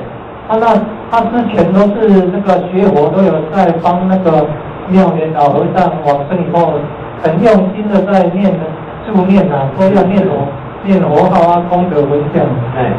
连睡着好像似睡又未睡那种状态都在念然后他现在有耳朵的病，然后去看结果说在那个铁路医院那边就听到说耳朵旁边都有人在念南无阿弥陀佛，南无阿弥陀佛了。然后他就问旁边的人说：“你们有没有听到谁在念南无阿弥陀佛啊？”人家都说没有。对。他这个困扰已经困扰了将近1年了。他那时候没有办法好好睡觉，然后去看医生，来做那个鼻窦炎手术，医生都说是鼻窦炎造成的。他还去做断层扫描。他结果说有一些血管硬化，有局部中风，然后还有怎么连鼻窦炎都可以电脑断层扫描可以看得出来。哦，那这个问题是到底是什么原因？然后前几天我带他去看那个道教的建教，然后晚上会有那个叫做花灯的吧，对，花灯的那种展示的，对对，然后开车回到半路哦，他说，哎，有听到那个好像那个花灯场那个唱歌的声音哦，他就问哦有没有听到那个在唱歌的声音？我没有。好。这么讲好了哈，如果没有错的话，就是说你的妈妈她比较容易接收到我们讲跟无形中间的信息啊。那这样讲哈，就是说如果他可以沟通，他实际上可以自己跟那个无形中间来对话。那如果他不方便来沟通的话呢，你可以在他旁边，你跟那些无形中间讲话，说，请尊重我的母亲，不要来干扰他们。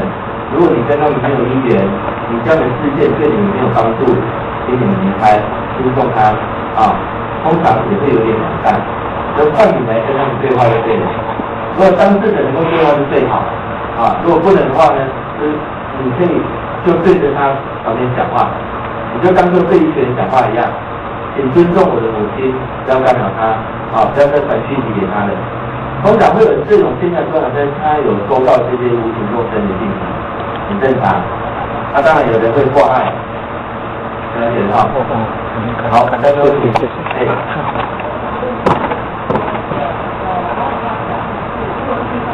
对。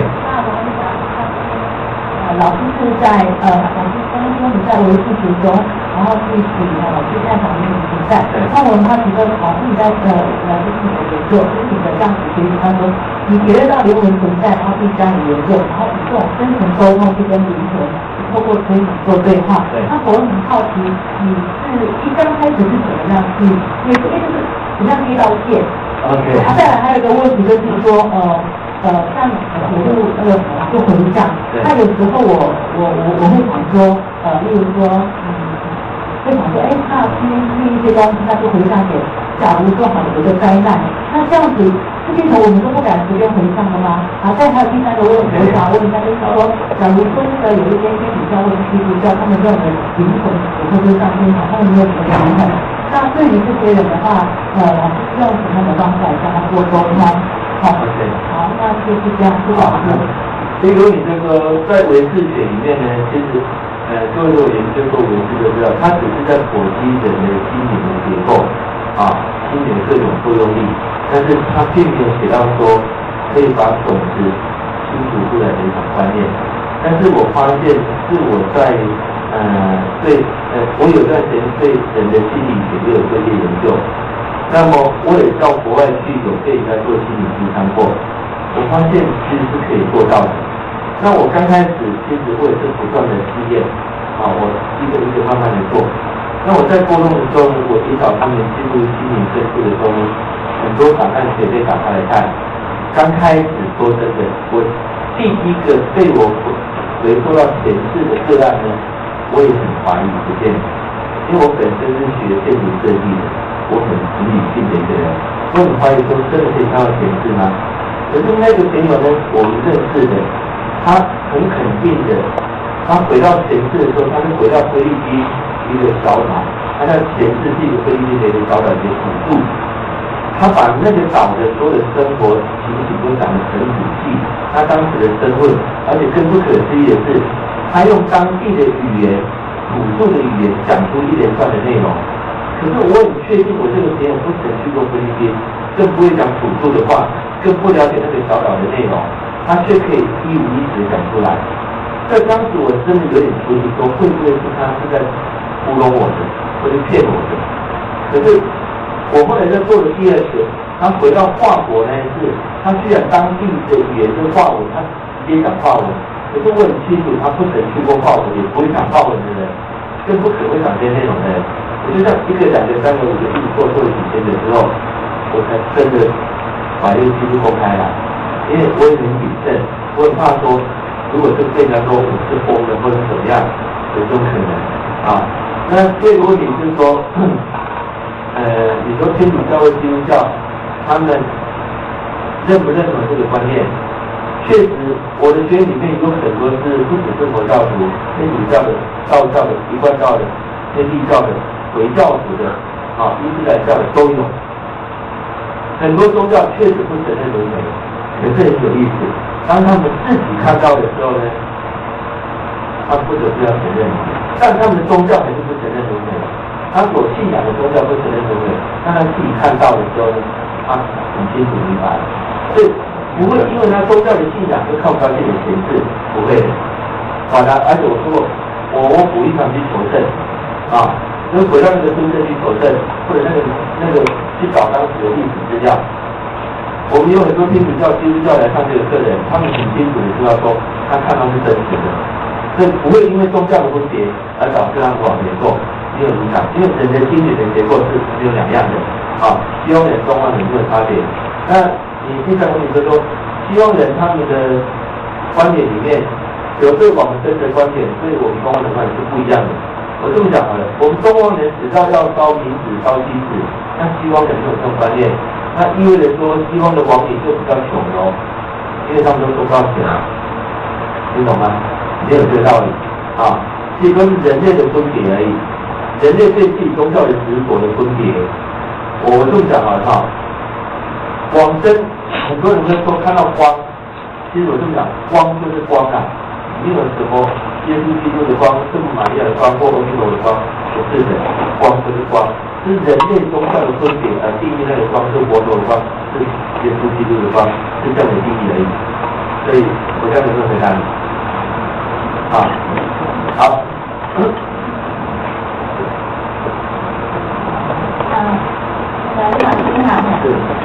我之前在我们系上有一晚上，我们老师有放你们公司做的那个沟通的对公司那我是有比较好奇一点是我发现你们这真人沟通的这个技术跟我之前认识的一个代理级的听力技术好像还蛮雷同的那所以我是想说，这两个技术跟催眠之间，表示你觉得是相同还是哪里不同？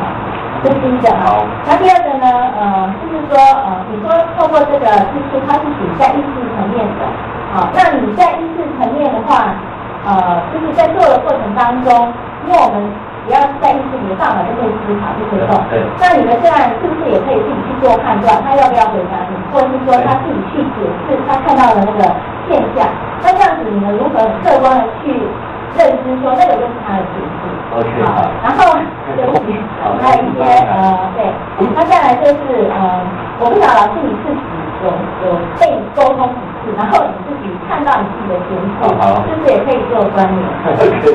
然后对不起，还有一个你刚好提到量子摄影因为我之前正好我人也在台中，那我有接触到一位医生，他也是利用这个摄影在帮他的病患做一些检测。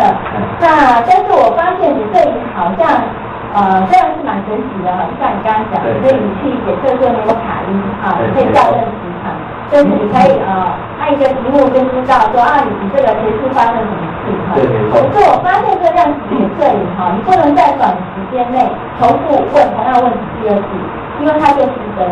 然后我就问那个医生，我说安奈安呢？那如果是一个科学的证据，它为什么不能被重复检测？这是这个问题。好，这是一个问题了我们要忘了要提醒我第一个是你说在一起跟我们跟催眠有没有共同性跟差别性？表面看起来三者的技术是很雷同，因为都是一对一的沟通，一个是1.1，一个在催眠他。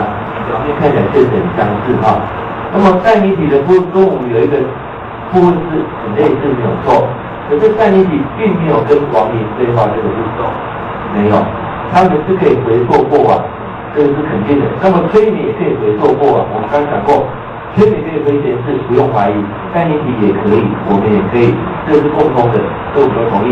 但是王爷沟通这一块呢，他们是没有的。化解前世冤亲债主这一块，他们也没有。还有我们的步骤可以跟水沟通，可以跟一朵花沟通，可以跟物质沟通，这个肯定是他们都没有的。催眠也可以。催眠可以吗？我不晓得那重点是我们有一个最主要的重点是，我们最大的不同是我们可以清除人类心灵种子的步骤啊。那我所知道催眠应该是没有，他们是回溯为主，没有清除种子的概念。那再就是说，我们的步骤还可以预观未来。那我知道带领体是肯定没有，对，催眠是也可以。催眠有好像有没有？对，当然就是说，小兵开也有很多共同点，但是实质上的步骤跟技术是不一样的，而且概念也是不一样。因为我的技术来源是来自于唯识学为理论基础的。那其实坦白讲，带领体很多观念跟唯识学也很相似。那你说是唯识抄他们吗？还是他们抄唯识？啊，那不愿讲写抄写，但是这个例子可以证明啊。好，第二个问题就是说，你讲就是说，我们怎么认知个案所回溯的是真的还是假的？其实对我们公司来讲，我们不需要去认知，为什么？我们不能评估它的内容是真的还是假的，因为我们永远不是它。可是我们是主要引导它进入我们讲它第八意识阿赖耶识的状态。就像我刚刚讲的那么多案例，他们也会判断说会不会是假的。会不会做幻想的？我的妈妈、爸爸没有讲过这样的内容，怎么可能是真的？可是他们回去求证的结果，我说过，到目前为止，没有一个回来告诉我是假的。那也就证明着，他所自己看到的内容，我们无需评估它。所以我公司不需要去评估说，你这个是不是真的？我不用评估，因为我们永远不是对方。但是最后回去求证的结果，证明他不是幻想的。可是沟通内容，他会去判断嘛，就如同你刚刚讲的，我怎么可能去吃蛇呢？我不应该是人吗？我怎么可能是神？当他判断的时候，确实会有质疑。可是我们不断的引导的过程中，他不断看到事实，他再回去求证，尽管他当时判断可能是假的，后来证明居然是真的。所以我们不担心他的真假，为什么？是以个案内容为主，我们公司不做任何评估，了解了哈。第三个问题是什么？老师，你自己有没有被沟通？哦，我自己有没有被沟通哈？当然有，我坦白跟各位讲有啊，因为我研究这个技术，我也训练了好几百位的专业沟通师人。当我个人有问题的时候呢，我也会请我的沟通师来帮我沟通，好让我回溯过往来解决我现前的问题啊。所以我有我的前世哦，我不是没有前世的人啊，只是坦白讲了哈，我在我的演讲，在我的课程，我大部我不会提我的前世，为什么？我希望做一个事件，就是说，我们不要执着前世所发生的事件或身份的，因为我也很清楚我的学员有人会回到前世，他会说，哇，你知道吗？我就前世那个秦始皇，我就是那个杨贵妃，我就是谁啊？那就如何？死掉了，真灭的。我希望我们学这个技术是了解因果之后。面对过往之后，你要处在当下才对。啊，我们是需要一个人真正处在当下，而不要执着前世的身份的。那有人会执着前世，我是皇帝耶，我是谁耶？那又如何？都已经死了。啊，所以我有的前世确实有，我也看过我好几次的内容。其实我也当过出家人，啊，我也当过不同的身份，很正常。但是我很清楚，那些过程都是一种体验跟智慧。我从中得到了很多智慧而已，这样可以吗？那个量子检测有？哦，量子检测，对，还记这个问题哈。所以说我忘了要提醒我啊。量子它是，我告诉你哈，量子本身的观念就是测不准原理。我可以测出你过去的状态，但是我无法测出你下一秒的状态，所以叫量子。那你就说呢？为什么测量子的时候，你这时候你觉得好准？就像你讲很神奇。很准，可是你会问第二次的时候呢，状态不一样的。我告诉各位哈，以这样子物理科学观点来讲，我现在讲的这句话，我下一秒在讲这句话，其实我的信念跟核子状态已经完全不一样了。所以你不能用下一秒来测我上一秒是什么，你懂我意思吗？所以你用那个量子，你测真的很准，就如你讲很准时期。可是你说，如果你再问第二次，再测第二次，马上会准的，很奇怪，因为现象马上改变。这是一个很科学的原理，也不足为奇啊。但是确实它有一些科学的根据，它可以测出因为目前台湾引进这个量子仪呢，都是测我们的肉体疾病来的比较多，它可以测出8、9千种的肉体疾病。你讲台中那个是一个那个德康中医诊所那边的，是另外一位啊。像德康中医诊所，他们引进很多台量子仪，他们解释他们就去上这个课，所以他们也了解这个量子可以测出很多心理的指数。好，还有个问题，是具备什么样的特质可以来学习精神沟通？哦，任何人都可以，不需要任何特质，你不必是聪明的，因为我不会聪明啊，你不必是聪明的，你也不必是灵媒体质，你不需要，只要你看得懂中文字，你听我讲的话，就可以学到，很简单。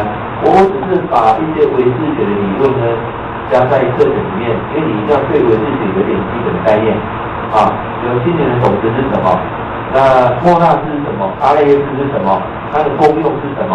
啊，以及种子的类别，它的作用力有哪些？你必须对这些有一些了解。然后了解之后，我会教你一些步骤。你照着实际的步骤来引导任何一个人，都可以让他跟他的亡灵对话啦，或者前世的欲望未来都可以做到。所以目前跟我学过这个技术全世界上有4000多人，目前。还有100多位专业的工程师，有的是他讲究的在这里专业工程师，所以我们也信任第3的工程师，每个都可以学的，没有条件。老师，那你的个案里面是不是有那种视障或听障的？那这样子他就不能来做沟通了。好 ，OK， 你的问题很好哈。他们的过去对那种听障的人有听障的或哑巴，或者是植物人，或自闭症、唐氏症。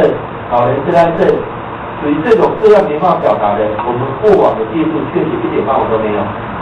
可是这3、4年来，我不断研究，我们现在已经可以沟通这些视障啊、自闭症的、唐氏症的啊，或是聋哑的，或是老人痴呆症或植物人的，因为这样的沟通，他们改善了很多这样的案例。可是原理是什么？也是来自唯识的原理。好，我这么讲好了哈。一个植物人，他躺在床上，他肯定不能讲话了嘛，我没办法帮他沟通喽。以前我一直所说，我的沟通基本条件是什么？就是他可以沟通表达才叫沟通嘛。那他不能沟通表达，我怎么沟通他呢？后来从唯识的一句话里悟到了一个道理：共业，共业是什么？共业啊，比如我们今天坐在一起就是一种共业的。那你的家人跟你跟我在一起，那共业当然更深哦。你们跟家人一定有共业嘛？那这个植物人目前谁在照顾他？他的家人嘛。他的家人跟他是不是有很深的共业？那就对了。我沟通他的家人，他的家人是清醒的、正常人，他是可以表达的。我利用共业的原理化解他跟家人的共业，化解完那个业之后，这个植物人爬起来了。你们信吗？很有意思哦。啊，所以我说，刚开始我们对这个是一点办法都没有。只要说，刚讲占领体啦，或者是这一点，他们对这个也是没有办法的。可是我们用共业原理，我们确实成功的做好了很多这种个案。尤其我们的协会呢，专门就是帮这些特殊疾病的个案来做的。因为有的专门付不起费用，我们协会免费帮他做，免费帮这些植物人或自闭症帮他做。其中我们去年我们就跟中华民国自闭症总会。请他们提拨5个专案给我们，说最困难的自闭症的孩子，都一辈子不讲话了，有的20几岁都不讲话啊。可是我们沟通谁？他的爸爸妈妈，而且沟通10次，做10次的专业沟通。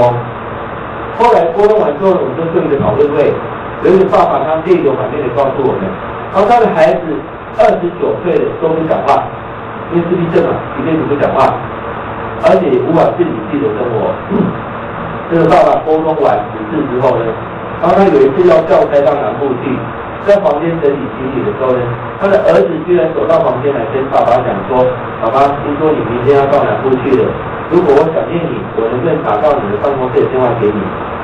他爸爸感动到说，不是他的儿子关心他的内容，而是感动这个孩子居然一口气跟他讲这么多的话。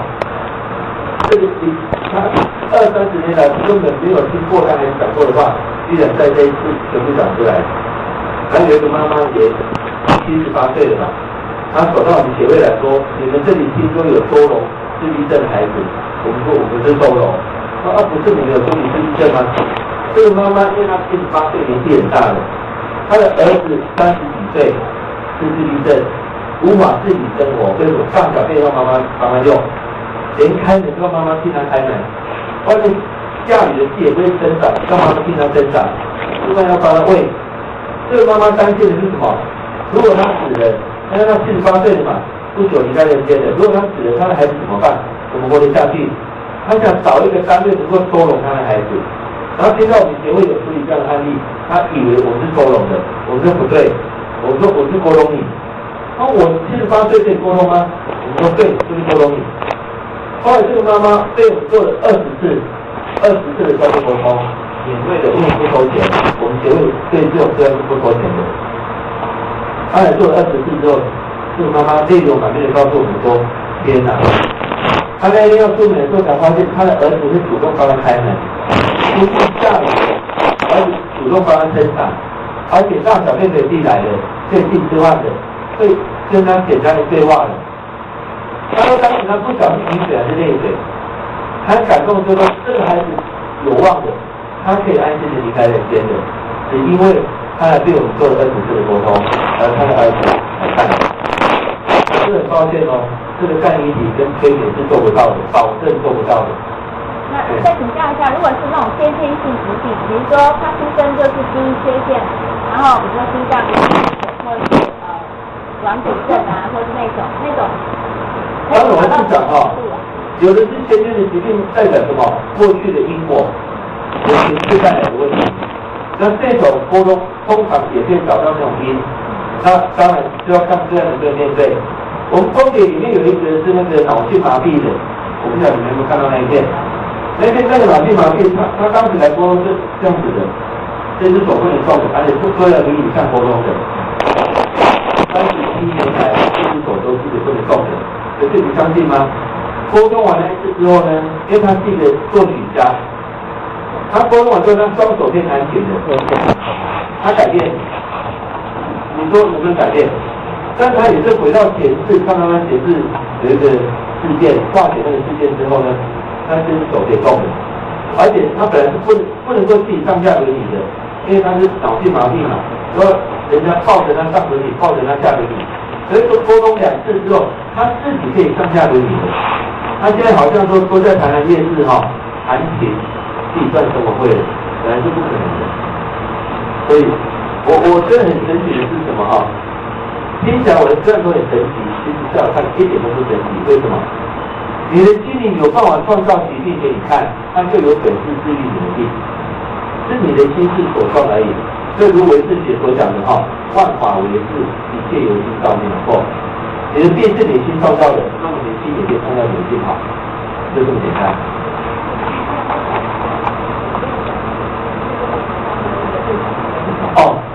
体质的问题是看个案的回溯能力的问题，因为有的光是基因这个问题都要面对很多次的所以有的为什么做10次最有效，有的要做到20次，次数我没办法保证几次。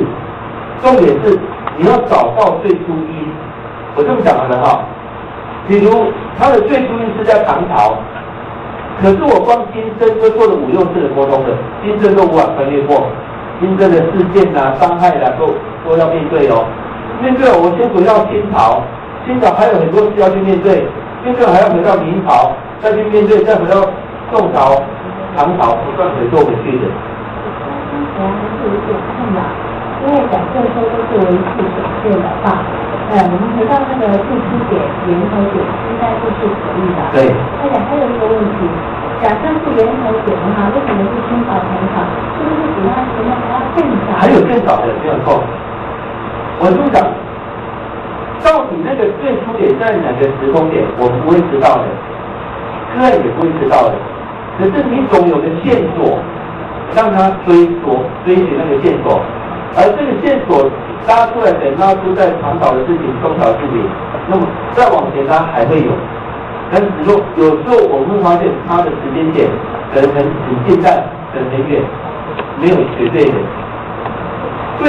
对心理阿赖耶识来讲，总之是没有时间性的。可是对物质我们来讲，种子是有时间性的；可是对肉体来讲，种子是有时间性的；对心理来讲，是没有时间性的。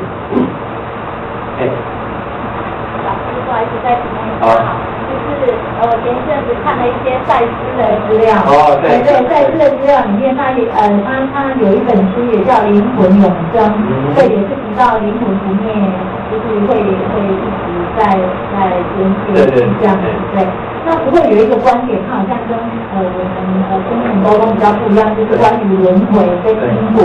对。那比如说你刚刚举那个唐氏症这样的例子好了，那我看到他的资料是写说，今生他选择作为一个唐氏症的人，是因为他想去丰富他的生命，因为他觉得他的生命体验里面没有这一块。那至于为什么他会做，就是说这个两个爸爸妈妈哈，为什么会生他唐氏症这个孩子，就是他们其实是共同商量好了，在今生里面他们要共同去体验，个人去体验身为唐氏症是怎么样，爸爸妈妈去体验怎么样照顾唐氏症的孩子。那这个是跟我们这个轮回因果有一些不同。不会不同啊，也就是前世我们约好来体验今生的某个果。那么我们透过这个角色来体验彼此不同的角色，可是这个体验总有可以终止的一天嘛。那只是这一天我可以随便提早，我可以提前延后。那我们只是引导你看清楚，你们为什么约好要来成就这一场体验，以及这个体验要不要继续。其实我说是，当人类的我们总是会很痛苦。一个父母有个唐氏症的孩子或自闭症的孩子，一定很痛苦。这个痛苦也是我们选择要的，孩子也是选择他要的。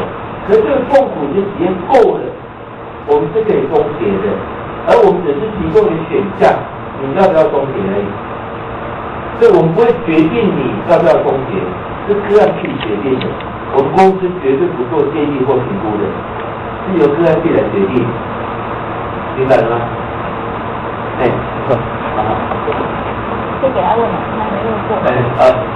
好，这个最后请问一下啊，那有没有所有门当我们看正常的，没办法沟通的？如果有，他是指哪个类型？然后在我们在做的过去的个案当中，有没有什么失败的案例？OK， 有一些正常的无法沟通有两种原因的哈，一种就是他实在太理性了，所以他的工作属于那种数学的逻辑性的思考的工作或电脑工程师这一类的，会比较难沟通。不过不代表永远不能做，只要他突破某个想法之后，一样可以做解释都没问题。我们曾经沟通一个电脑程序设计师他刚开始做的5、6次什么都无法回做，他一直听不懂融入或者回复这个概念，他听不懂。后来就问他说你工作什么？他说他是电脑工程师。我说那你 Enter 进去好了，这个 Enter 可以让回复到显示。这里怎么说呢？另外一种就是说呢，他实在是不想面对新生的问题，有让过往实在有些很不堪的内容，他不想面对。一个不想面对的人，我说这里用什么方法没有用。这不想面对跟太理性的人，确实会造成沟通上的困难。但是只要是正常都 OK 的啦。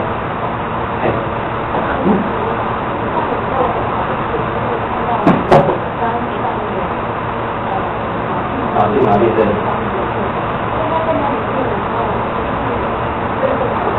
见得到。对。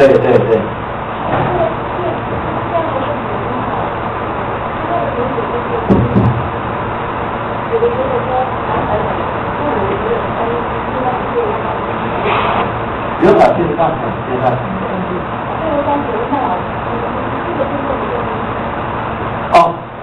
我说我们最大不同跟催眠不一样，催眠并没有重复这一块，而我们不断的重复让个案看清楚事实。当事实看清楚了，这个事实就不见了。这也是量子物理里面一个原理一个粒子会存在，两个一样的粒子会存在来自于对立。当两个一模一样的粒子看清楚合一的时候，粒子就不见了。所以我们是让个案看清楚种子存在的事实之后，他不断的重复，不断的看，不断的重复，不断的看，当他看清楚了，这个现象就不见了。哦，比如我怕黑，我不敢进入黑暗的空间里面。可是我让一个人不断的看清楚黑暗里面是什么，不断的重复看，不断的重复看，不断的重复看，后来就不怕黑了，听懂意思吗？哎。对。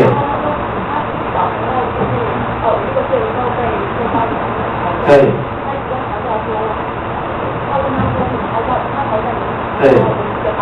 对。对，没错。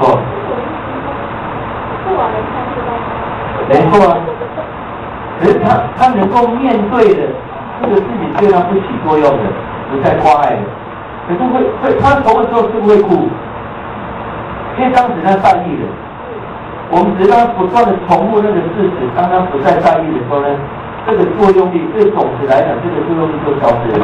对，我说真的哈，我们沟通里面重复的会让人看起来很残忍，可是坦白讲，不重复才叫残忍。但是我剑拔到一半的，你说因为痛啊，不要重复的，我留着，不要给你挖掉，那不是更残忍吗？他在做的时候，他在开那个10公里上线嘛。对。对，他是为要去实证我们自己的那个因果，他才现在刚好。没错，对，但是我意思说，那这样他自己的应该来，为什么要去开始他那个果？不是被嘲笑，有给造成另外一个。嘲笑并不是造成他残障的一个因素啊。不对，那我知道，可是残障的因是来自解释嘛。今生被嘲笑会不会造成另外一个因果？会，那就要保护了。答案不在这里吗？我知道，我刚讲过嘛，两回事要处理嘛，一个是前世的因要去面对嘛，这是一回事嘛。而今生我被嘲笑会造成另外一个因果，我已经总分2个阶段的处理，我都有处理了。哎，如果看到影片啊，那个他是有非常快速。对。有没有遇过这种事情？就是他坐在当下，会，但是我们会坚持帮他做完。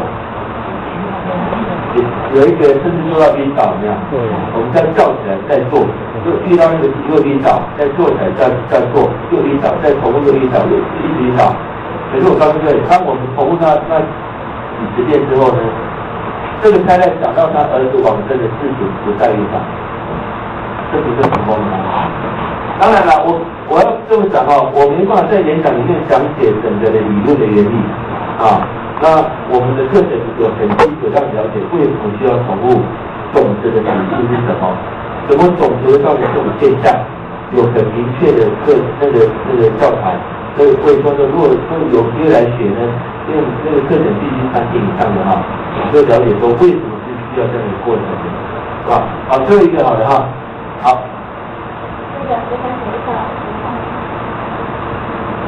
我想说，老师造成了很多的那个痛苦的人家，就是我从听演讲的过程里面，好像比如说刚刚举的，就是要不断的去重复。那其实是不是就是我们个人本身要很勇敢的去面对？对，面对，先是面对。对，那我想就是说，可以有很多的不同的方法。那所谓的方法，在佛教里面就是所谓的有为法。对。那有为法，也就是这个《金刚经》里面就有说，一切有为法，如梦幻泡影，如露亦如电，应作如是观。那如果是这样的一个立场来看，老师您在做很多个案的指导的过程里面，是不是在帮助那些个案面对他们的前世？面对完了以后，老师您是不是有做一个，就是说让个案真的去明白到说，其实我们生命原来的本质是怎么样？比如说您要追究它的那个源头在哪里？其实源头在哪里？无始劫来所谓的源头究竟在何处？那今天有幸遇到老师的课，可以这一次暂时解说。那万一老师有一天涅槃去了的时候呢？那这些人怎么办呢？那下一次又在哪里呢？是不是又能够遇到像有福气遇到老师这样呢？所以我的意思是说，我们是不是应该是就近从内心的进化开始？那内心的进化开始，其实那个是一个教育的动作。那我相信，通过不断的进化，生命会有那一种会有那种勇敢，会去面对，因为我相信生命的那种勇敢性。所以我是要比较好奇说，老师您在做个案的引导，也有对个案做这个心理教育的示范。我这么讲，我刚才强调过，我们不对个案做任何的建议、评估、分析，因为这是我们的大忌。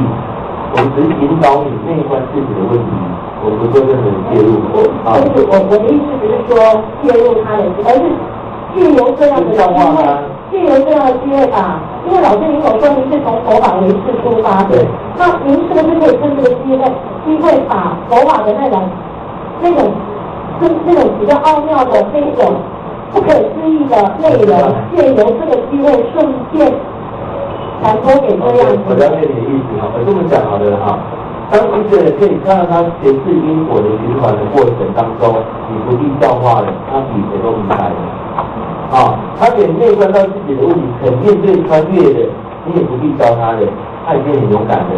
所以我不会给他任何的教诲，但是从中他的领悟比我的教诲来的更高，你懂吗？其实你刚才有为或无为，反而我们沟通是真正无为的。我们不允许公司做任何的建议或评估，我们不做任何的分析，我们只记得倾听者，我们只记得倾听者而已。如同佛陀当时所讲的，他要让弟子学会什么？谛听就好。我们只是慈悲的谛听，我们没有任何的建议，这不是无为吗？所以当他能够面对自己的过往，他会见识到自己生命的光辉，他会穿越自己生命的障碍之后，他会看到那道光。他看到光的同时，这个领悟比你说的教诲来的更高级。我必须这么讲，因为我从个人身上看到无上的智慧，我从个人身上了解到生命存在的意义，我从个人身上窥知到宇宙的奥秘。所以我坦白跟各位讲，我的老师是谁？没有人教真人沟通这个技术。我的老师是被我做过的那几天的个案，我从他们身上看到的因果，看到的轮回，看到的宇宙，我了解很多的智慧。但是你也不用担心我死了怎么办？其实我告诉各位，我怎么样教？我不断的教。我现在全世界不是有100多个沟通师可以帮你做的吗？有数千的学员学过这个技术，未必是沟通师，但他们也可以帮你做。他们有很多学都会做的，所以即便我不在的，这些一样可以传承下去，我一点都不担心。好的，这一个，这一个自我沟通，其实我应该讲可以，但是很难，因为你的盲点看不到比如说我没有转东西，我怎么转都没有用，我看不到。那如果有人拿一面镜子让我看得到，我有效的处理我背后的盲点。那拿镜子的是谁？就是我讲的我是沟通师人，他只去拿镜子的人，他不会说任何东西的，你就有效的处理你的问题了。所以自我沟通不是不能，而是初期会很难。我坦白讲，佛陀不也是自我沟通吗？他也是自问自答得到证悟的，那你就有怎么沟通啊？了解了哈。好，那我讲，我说不完哈。对不起，最后一个问题。好吧。老师，你刚刚有一直提到说亡灵送走到哪里那不重要那我比较好奇的是既然有人可以看到那个很多亡灵现身那跟他可能有一些，在我们一般的想法应该是有所谓的灵界我们这样称呼他。那你说把亡灵送走送到哪里不是重点，他们还不是应该在灵界吗？这是在你的心里啦，在我们的心里。那些看到的人是什么？我说过嘛，他们实在就确实存在啦，所以那些无形中间会被看得到会被侦测得到会说这是事实了解了哈。好了，那么时间的关系，我们多少跟各位谈太多，谢谢这边的安排再次谢谢各位。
那么或许在这一个初级班短短的12周当中会慢慢的以浅入深的将诸位带入易经的这个领域不管我们过去有读过的也好，或者是第一次接触易经的也好我们都能够慢慢的来进入所谓的易经就是一部非常容易的经典那如果是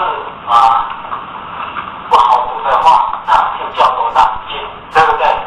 易经就是一本简单的经典识字的人也可以读易经，不识字的人也可以读易经那么今天我们的课程，我们还停留在易经简介。下一个礼拜我们就正式进入到易经的课程的内容那诸位都有一张这一个易经简介我们暂时呢把它读出来那么我们分几个段落好了第一就是前言第二呢研读易经的正确观念，第三呢跟诸位来报告演练第四呢就是古今中外的学者对易经的评价最后我们来做一个结论好，那么刚刚我们提供的原始易经就不用急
个月之前，有一天下午，有一位老人来他的店，在那边走，随手拿起一个枕头，在那边看，可是呢，后来就忘了，就走了，也没买，那么张钢铁先生他就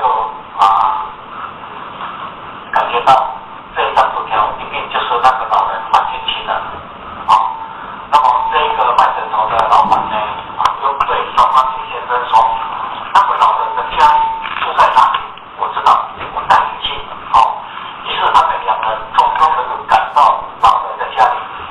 当他们两人赶到这个老人的家里的时候呢，原来这位老人已经病逝了，已经去世了，他的家人出来迎接，那么他的家人就对张钢铁先生说，我的主人已经病逝了，我的主人在病逝之前有吩咐，某年某月某日某时有一位秀士，会来我们家，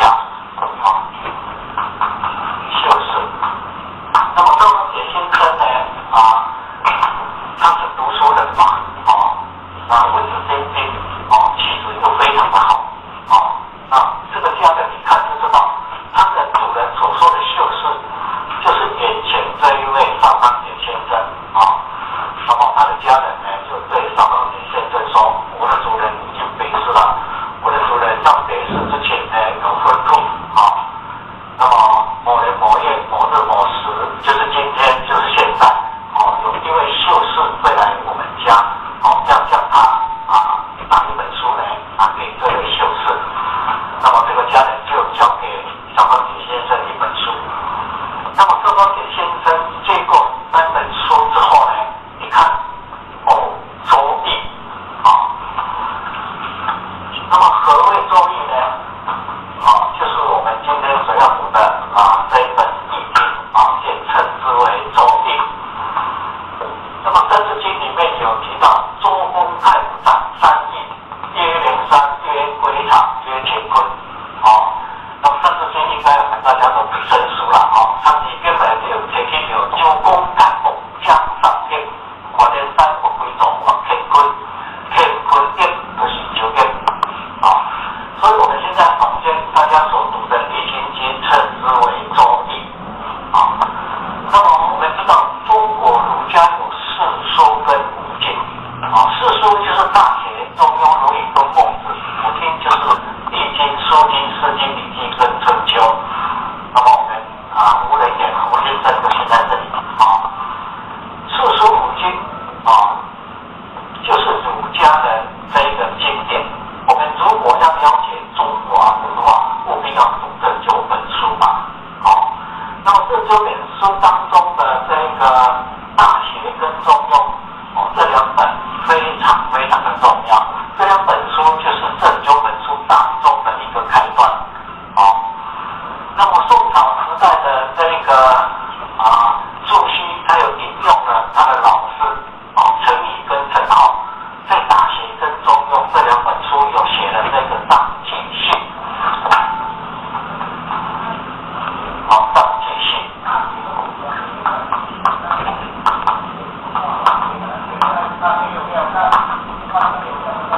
朱熹。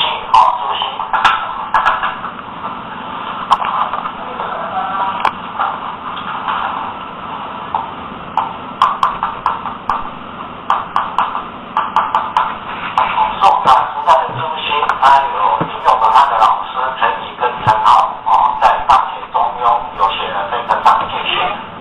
那提到朱熹，他著一本《易经》，叫你快呀，快看，你快呀去啦！你这是你赶紧来唔啦？不能跳主教。男人是你出家，是你还要食啦？那么朱熹他提了这个藏记信，那么后节念给诸位听看看好不好？不会，他没办。看到个字了，这样没名啦，你干嘛呀啦？江湖为主，江湖中央的你跑对啦。江湖为我们就江湖啦，我看到你他改你听哪去啦？在他因中古书，伊就提起叫朱铁朱文，在他孔熙。爸比啊！经科研过程参数底下同埋初编技术点促进行业必须行业结束我已不在。咁条，就是架汉英呢。你说他边人？这架汉英呢？哦，所以我们现在也在提倡这个台语，对不对？啊，我们说台语，啊，其实是闽南语。或者在民国91年，哦，到大陆去行政，哦，我们去漳州跟这个泉州，哦，因为我们有读非营保健，哦，非营保健里面有长那个漳州音跟泉州音，哦，那我们在这个泉州，哦，有一个市叫开元市，我们台南也有一个开元市，哦，那么泉州呢，一个开元市呢，那边有那个大树，大树下有一群老人在那里走象棋，那我们就好奇，哦，就去那边看他们走象棋，那群老人都讲成台湾话，我就过来，我们对啊，现在都讲阮台湾话啊，哦，讲是阮国民党话，哦，因为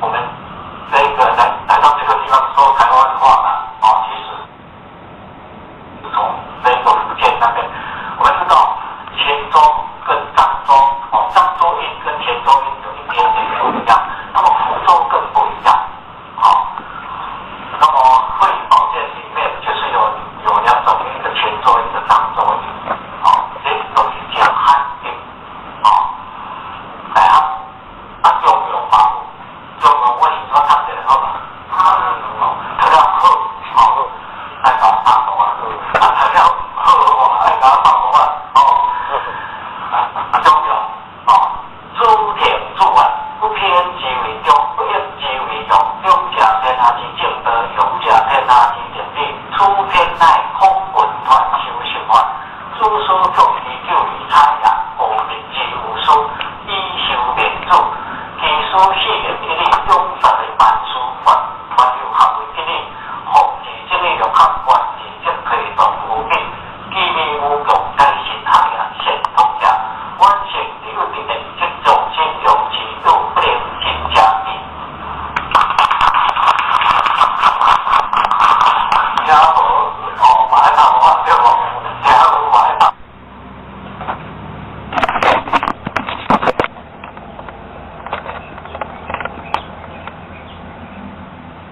好的地方重新录。就是未来我们家哦要叫他拿一本书呢给这位修士，那么这个家人就交给小高杰先生一本书。那么小高杰先生接过那本书之后呢，你看周易那么何谓周易呢？就是我们今天所要读的这一本易经简称之为周易。那么《三字经》里面有提到周公太武长三易，曰连山，曰归藏，曰乾坤。那么《三字经》应该我们大家都不生疏了它其根本就前期有周公太武江上天，我连山不归总往乾坤，乾坤印就是周易所以我们现在坊间大家所读的《易经》经称之为周易那么我们知道中国儒家有四书跟五经四书就是大学、中庸、伦理跟孟子，五经就是易经、书经、诗经、礼记跟春秋。那么我们无人言我先生就写在这里四书五经就是儒家的这一个经典。我们如果要了解中华文化，务必要读这9本书嘛那么这9本书当中的这个大学跟中庸这2本非常非常的重要。这2本书就是这9本书当中的一个开端那么宋朝时代的这个朱熹，他有引用了他的老师陈颐跟陈浩在大学跟中庸这2本书有写了这个张继训张继训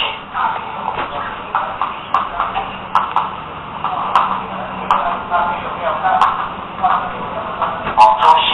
主席。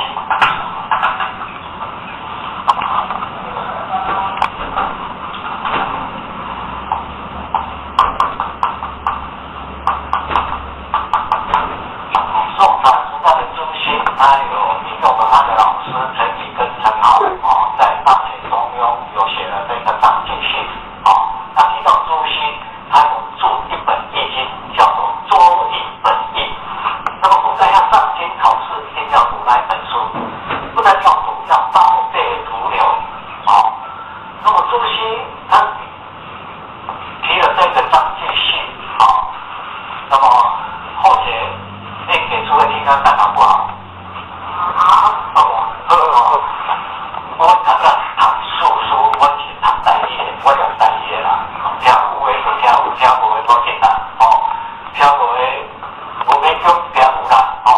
因为我常常是读大业大学因做故事，伊就提起着主题主案大学考试技术临床政治文样。有经可见，个人为学处理者，动来出篇技术理论免处置，学者必须是学业证书其不才。三条，这是正汉音呢，这正汉音呢，所以我们现在也在提倡这个台语，对不对？我们说台语其实是闽南语。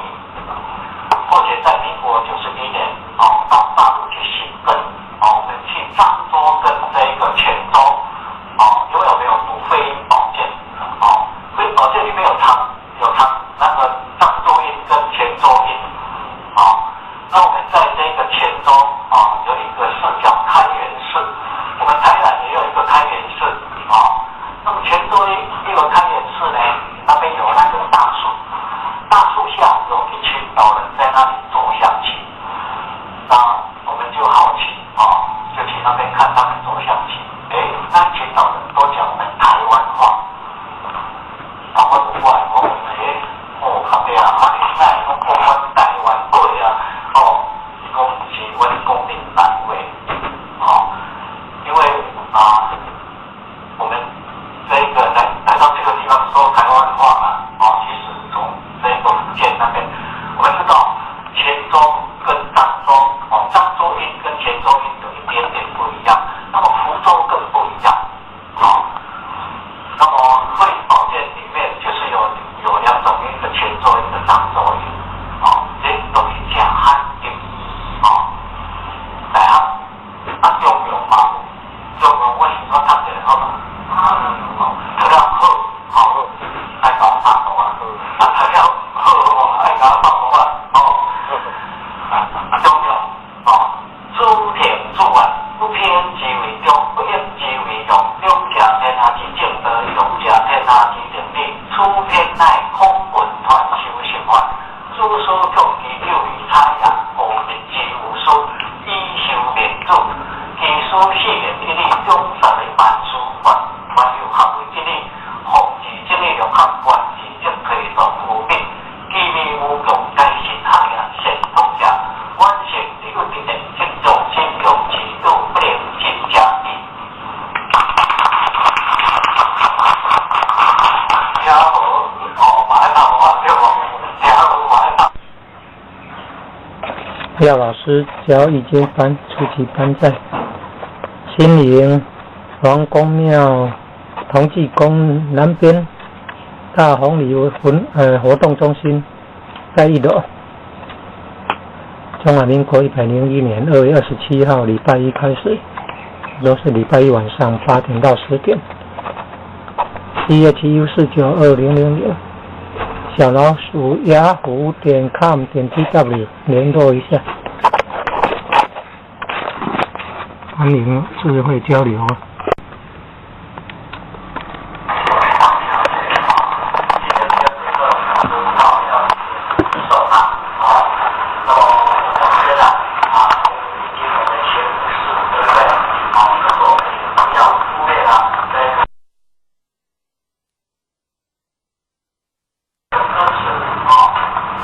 把这个土地金的海把它浓缩起来，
易经这本书呢，也开始在兴盛，所以20世纪是一个变动的事情，那么易经开始在兴盛，所以有人说20世纪是易经的事情，21世纪也是易经的事情，那么易经它又是一部变动之书，那么从这个20世纪开始，易经就产生一种热潮，慢慢的蔓延开来，过去有跟各位提过，西方也产生了5热，对不对？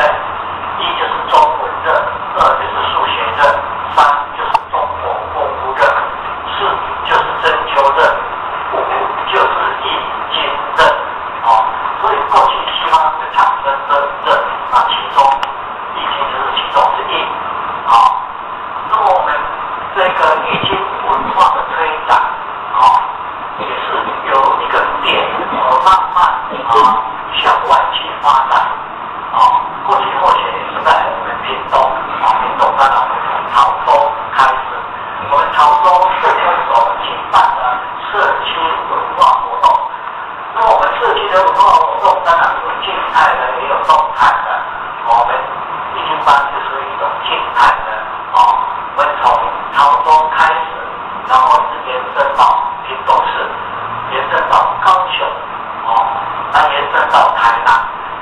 当然，易经的这个发源地，我们台湾来讲，就是在台南。今年后湾的就是在台南，那因为台湾来讲为台南开始发电子能力，就是我写的恩师孟明老师，也就是侯老师，在一起呢，或许另外一位恩师吴秋伟吴老师，他们所阐述的易经，就是真正的符合了四圣的圣意。我们中国自古以来，能够把易经阐述到淋漓尽致的，唯有或者的恩师侯老师跟吴老师，他们2位。那其他的当然也有他们的特殊的地方，是没错啦。可是都有偏向这个术这一方面的，真正的要谈到易经的形上道的，就是孟明老师跟吴老师，他们2位，当然诸位如果或许的恩师他们的书籍的话，那么诸位可以把它详细的看一下，尤其是吴老师吴秋吴老师他写的那一套《易经新传天宝》，一字八正，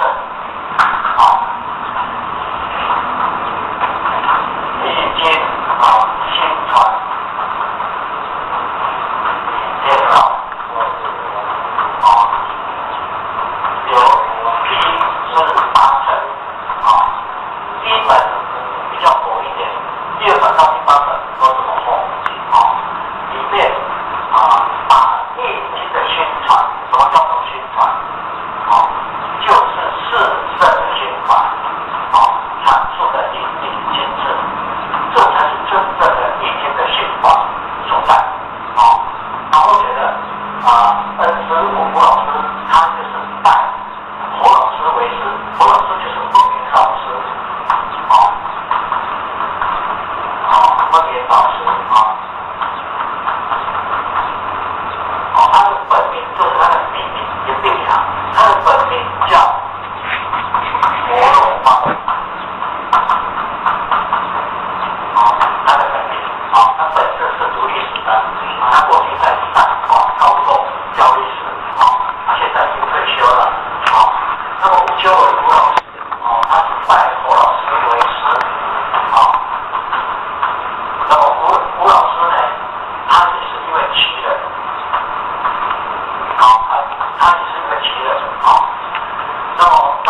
老师甲伊讲的，我是等啊，咁等我等，已经等我叫卡，去等我落地看这个叫卡呀，你看死过，对，但是要实等，明仔载来会我老师讲，所以一个人的成功不是偶然的啦，那么我们要背那个大侠状话歌，对不对？这是修书的，那后面就是写吴老师的这个曲，或者所背的经典好几部啊，或者是易经，对不对？第一个是《说384爻》，还有《系辞传》，当然《说卦》《反卦》《系辞》，还有这个起卦，易经里面的文字总共16000多个字，我们都背。还有古诗里面的大侠说卦歌，叫做小四郎，诸爻14节，六经观众节，六兽歌传，还有一些断卦的诀窍。当初获选的第3位恩师，他姓蔡，这是一位典才师，他不在家里，是获选古诗的启蒙老师，那么他也一样。如果跟今天跟我们讲的诀窍没有背起来，明天再来他会讲新的啦，有贡献的啦，再背我一定也要背，一系列他就会讲出来，那么最重要的是自我要求啦，我都跟你讲免背，对不？我民众的学生功夫，廖老师教课的东西，我免背，对，免背，卖你拿来那边按，你自己就背啊。但是我没有背没关系啦，没有看可以练出来就好。那么易经的直蔓延，我们就是从朝中一个点线面，就是延伸过来，那过去从台南推广出去，当然还有好多人都没有读易经的，我们当中有好多人都有跟谁就有写过的，可是我们知道老师他没有教古诗嘛，有讲过你马上来过来，不要来从班开始，还是讲没有教古诗那么科望文化之追寻，科目就是科望养护因为易经是中华文化，那么后面的恩师凤鸣老师他曾经提过，推展文化是一项非常艰巨的工程，它是持续的，是有远的，它是广面的，而且或者本书也提到，我们读易经要有世界观，不但要有世界观，还要有根源观。我们要知道易经的来源，来自于河图，跟洛书，那么我们渴望养护这个易经文化，我们要去追根探源，科学要以作书，易经是一把科学之钥，它可以扭开宇宙之门，这是美国宾州韩立博士他所说的话，易经是一把科学的钥匙，那么宇宙书呢，就是提到易经呢，它可以扭开宇宙之门，宇宙天地万物的生存也是以易为书，把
贯通三教的经典，可以去贯通五教的经典，所以才被人家称为千经之首，万经之王，不为过。竭尽经纬之学术，竭尽经纬，这个竭尽呢，就是修整的意思。我们人生要自我修整，如果我们刚才研究的那个河洛的真谛，对不对？我们要了解我们的身都有阳五行跟阴五行，阳五行就是五言跟五德，阴五行就是五物跟五节，它合而为一，互相的深刻制法。那么我们要怎么样的去透过这个阳五行跟阴五行当中呢，在我们人生的过程当中，我们去把它修正，这叫做修正，也就是捷径，然后呢，我们达到精益求精，那么易经它是一种学术，那么易经是中国学术思想的渊源，文化的枢纽，那么易经不是只有学术，它还是一种哲学，易经是一种哲学，易经是一种艺术，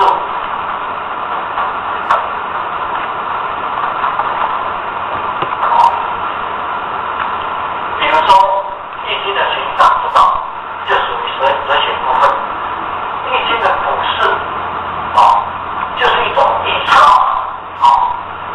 我们知道大甲多卦跟就是用天干地支创造24卦384爻里面，多一个没有，少一个没有，刚刚好，而且呢，这个卜筮呢，它是一条功夫。假设我们在人生的过程当中，我们都非常的顺利，都不用到卜筮，而我们的亲朋好友也都非常的顺利，都不用到卜筮，那当然是最棒，对不对？那我们把卜筮这套功夫学起来，我们把它当做一种艺术也不错啊，对不对？所以呢，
清，可是我们通过易经之后，我们就清清楚楚，所以呢，或许有一种体会，就是说，还没有读易经之前，好像我们的眼前有一团的迷雾，很多事情我们都摸不清楚。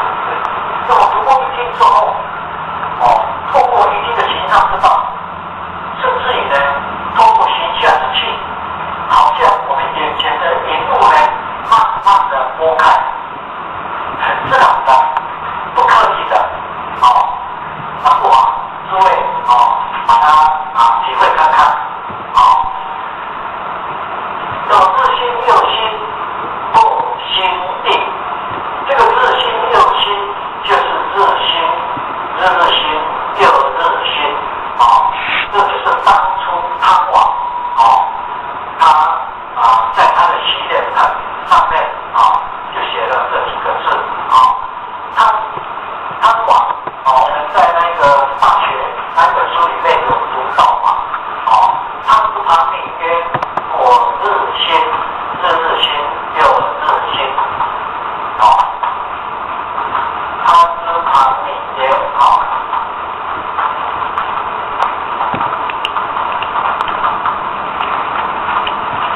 果日新。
外公三来电，三瓦公，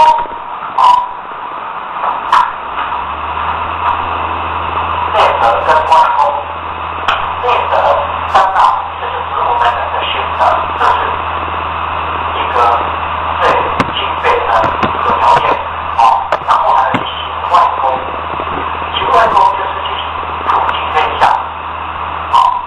这个是自修，这个是无上其身，这个是天上天下，两个一定要两件。有一句话叫做有德公然正道，有功无德背成猛，无电可靠，无电无功难学德，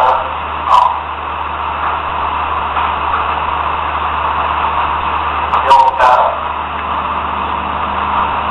无功难成道。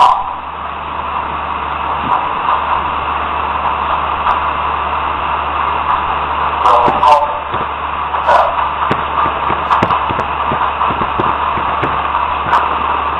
变成功，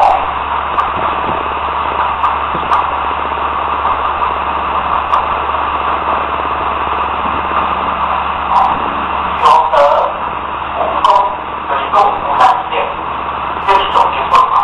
你看皇帝才有一些武功，行外功就是要普及天下。就是去行功，才能过立德，而一些功，天瓦功，在天地对变，那么这个外功就是去净化人家，去帮助人家，那么为什么呢？我们去行外功。就有功德，就有功德啊！就有功德。我们为什么要去造功德？因为我们的累世都有业障，我们业障要去消除，用什么去消除？要用功德去抵消。而让无为见就是功，这个修炼业的一点叫做。所以，因为些在讲究，虽然说马上有这个光光去揭晓，如果没有难成道，所以我要修德在中来就是你不去修德就和本身也是先但是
全部咱个人的要求，个人用个人的心而去主动，很多人做这个作品之后，有不可思议的这个现象，想当然开口人用的心的角度，不心意。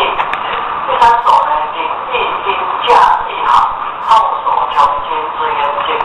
灵意因就是天意因，价一行就是驾着易经的这一艘划船，到处去代替世圣宣扬这一部易经。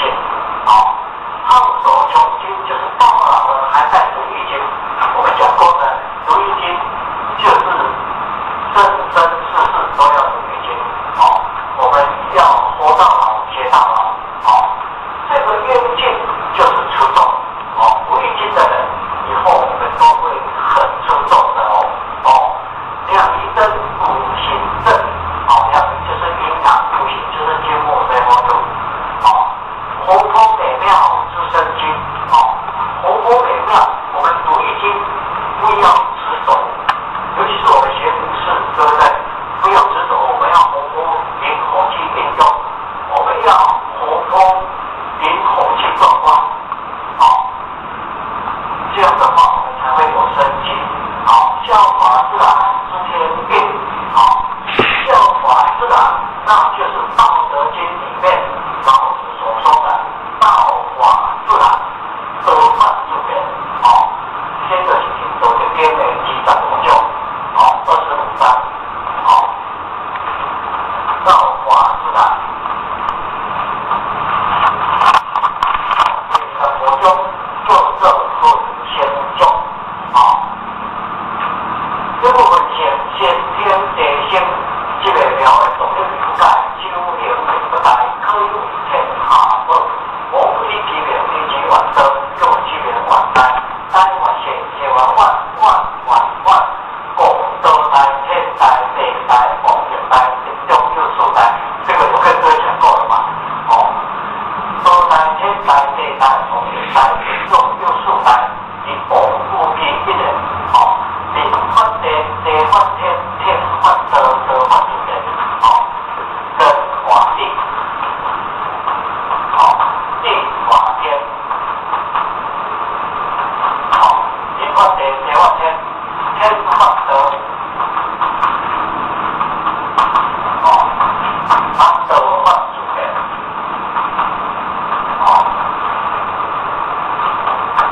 我们人要化地，就是我们人要效法地的德性。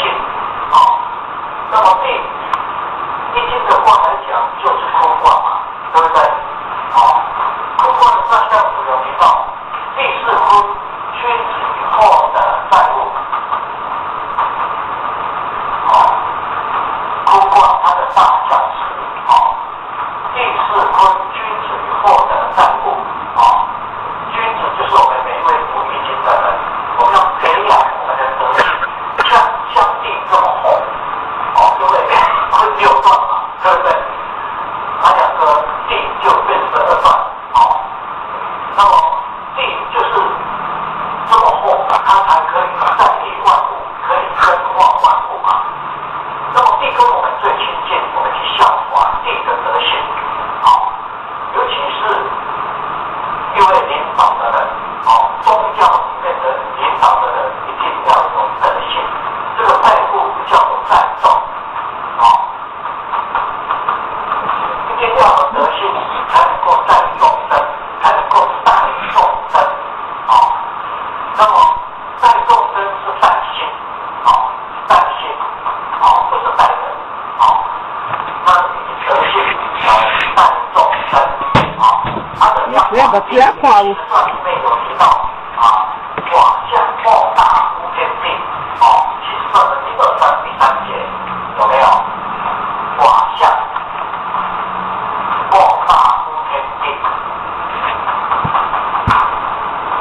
也就是说我们要效法所有的一切形象，最大的就是天地，天有好生之本，好生之本，它就是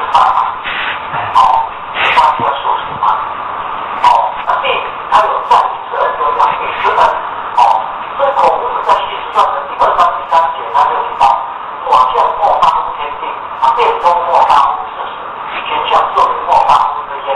崇高莫大乎富贵。那么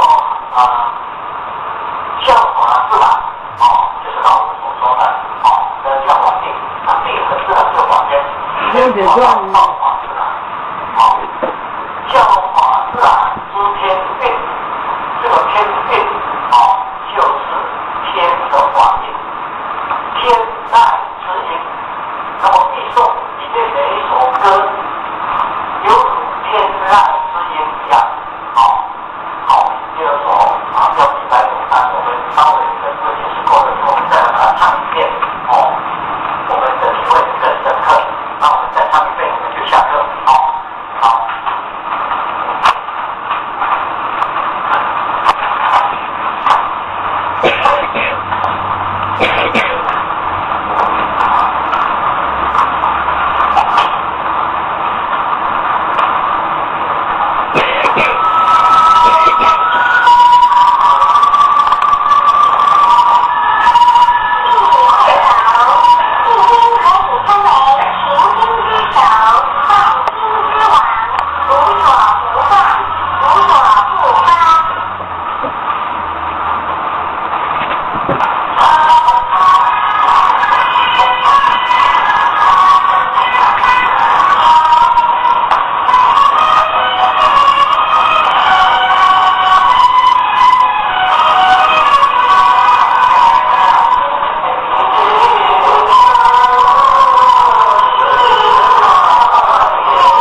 平常在王公庙的活动中心，大王里活动中心。旅行开荒实用英文手册第一部分日常生活语句1点 Hello Hi Hello Hi 2点 Good Morning 早安3点 Good Afternoon 午安4点 Good Evening 晚安下午3点以后5点 Good Night 晚安睡前或晚上再见时用6点 How are you 你好吗7点 Fine come thank you and how are you 我很好你呢8点 How do you do 你好吗用于第一次见面回答一红9点 Nice to see you 很高兴与你见面10点 I must be going now 我必须走了11点 Have a nice day 祝你有愉快的一天12点 I hope you had a good time tonight 祝你有个愉快的晚上13点 Goodbye /see you 再见14点 Pardon 请再说一遍15点 Sorry I don't understand 对不起我不懂你的意思16点 Please speak slowly 请再说慢一点17点 Do you speak English 你说英文吗18点 Thank you very much 非常谢谢你19点 You are so kind 你真好20点 You are welcome 不用客气21点 Sorry /I am sorry 抱歉22点 Excuse me 抱歉打扰一下23点 That's alright 没关系24点 Never mind 别放在心上25点 I agree 我同意26点 That's right 对27点 It sounds nice 听起来不错28点 That's too bad 太可惜了29点 I hope so 希望如此30点 That's fine 很好31点 Can you do me a favor 能帮我个忙吗32点 Please fill in this immigration form for me 请帮我填入境登记表33点 What should I fill in here 这里要填什么34点 Please fill in the hotel name for me 请帮我填旅馆名称35点 Please help me to fill in the declaration form 请帮我填报税单36点 For house rent Should I go to a U.S. immigration for registration 租房子需要到移民局报备吗37点 What's the matter 怎么了发生什么事了38点 What for 为什么39点 Where do you live 你住哪里40点 Can you speak English 你会说英文吗41点 Are you sure 你确定吗42点 May I have your business card or address and telephone number 请给我你的名片或是地址电话好吗43点 Excuse me How can I get to this address 请问到这地址怎么走44点 How much 多少钱45点 How far 有多远46点 How long? 要多久？47点 Do you have the time? 你知道现在几点吗？48点 What time is it? 你知道现在几点吗？49点 Is Mr. White at home? 怀特先生在家吗？50点 May I speak to Mrs. Brown? 我找布朗太太。51点 Could I visit you tomorrow? 我明天能拜访你吗？52点 Are you free? 你有空吗？53点 Please come in. 请进。54点 Please put on these slippers. 请穿拖鞋。55点 Make yourself at home. 请不要拘束。56点 Would you like coffee or tea? 要喝咖啡还是茶？57点 Some more crackers. 要不要再吃些饼干？58点 I hope you like Chinese food. 希望你喜欢中国菜。59点 Why don't you stay for night? 你何不在这过夜？60点 Please stay longer. 请待久一点。61点 I hope that you will come more often. 希望你以后更常来。62点 You can come visit us anytime. 你可以随时来找我们。63点 We certainly enjoyed your company. 和您在一起，我们十分愉快。64点 Come visit us again. 要再来拜访我们。65点 See you again. 再见。66点 We just arrived from Taiwan. 我们刚从台湾搬来。67点 May I use your telephone? Mine is out of order. 能不能借用你的手机？我的故障了。68点 When you have time, please come over for a chat. 有空请过来聊一聊。69点 Hello, sir. Is Mrs. Lee at home?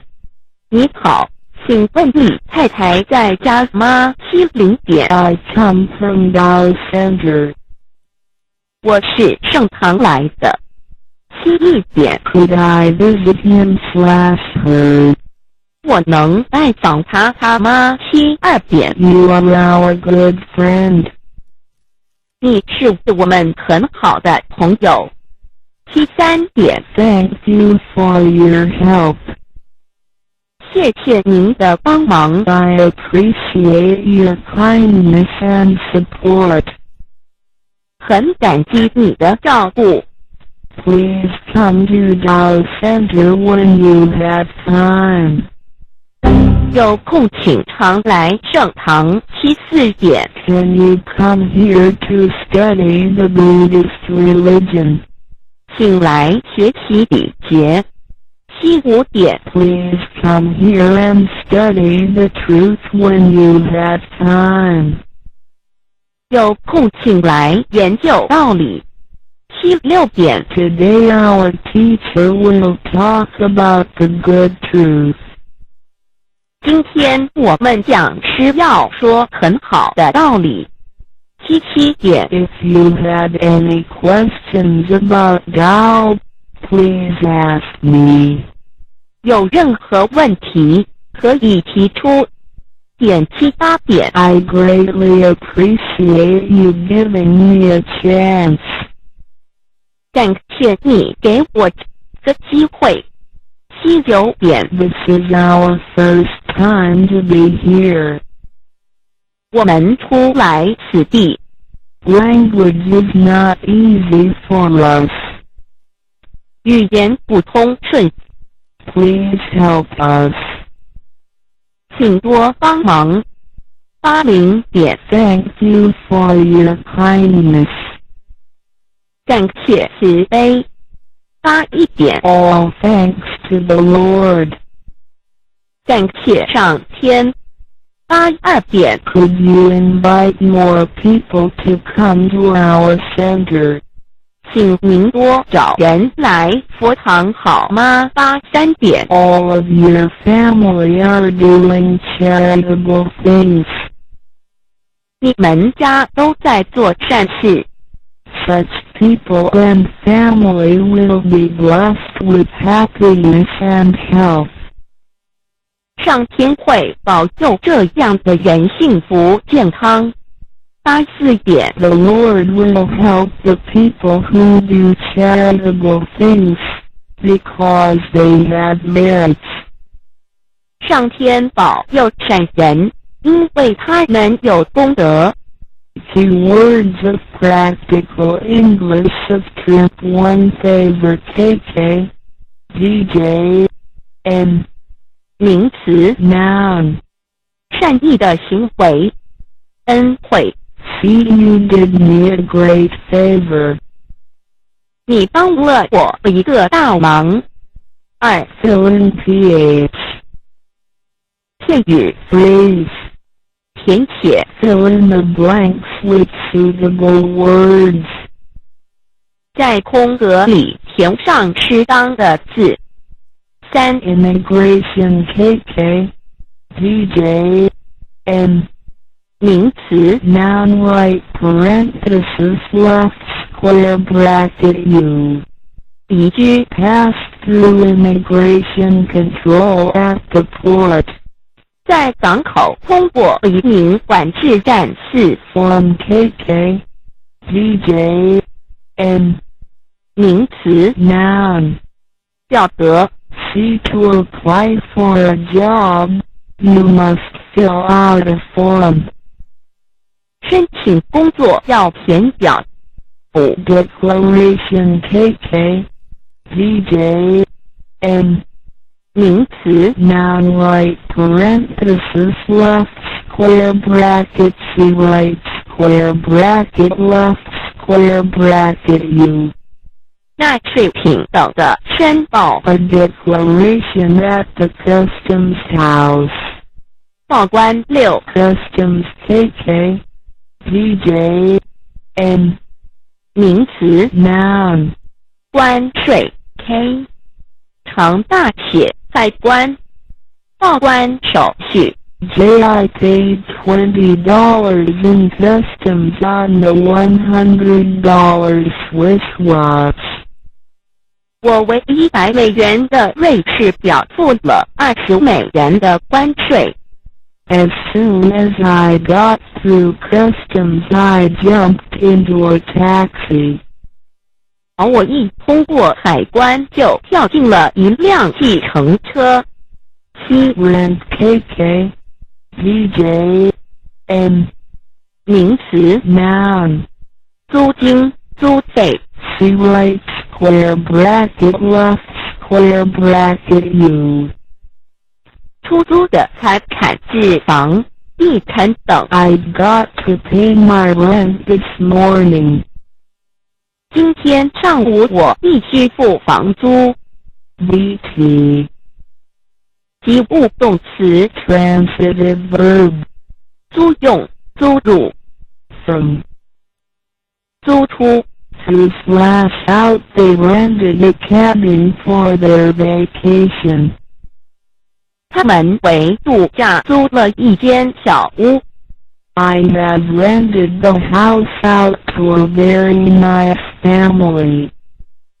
我把房子出租给了一户很好的人家。By. 不及物动词 intransitive verb. 出租。That slash for this house rents for $800 a month. 这间屋子月租$800。This farm rents for $1,500 a year. 这农场以每年$1,500出租。By registration KK DJ M 名词 noun 登记注册挂号 The registration of students for the course will begin on Thursday morning. 学生登记上这门课将于星期四上午开始。9 Slipper KK DJ M 名词 noun 有指室内穿的前口便鞋、拖鞋，柔软的团鞋。P1 slippers are usually worn indoors. 拖鞋通常是在室内穿的。10 Cracker KK DJ M 名词 noun right parenthesis left square bracket C 带货前的薄脆饼干。没饼干 I am not really hungry. I'll just have some crackers. 我真的不饿，我就吃几块饼干吧。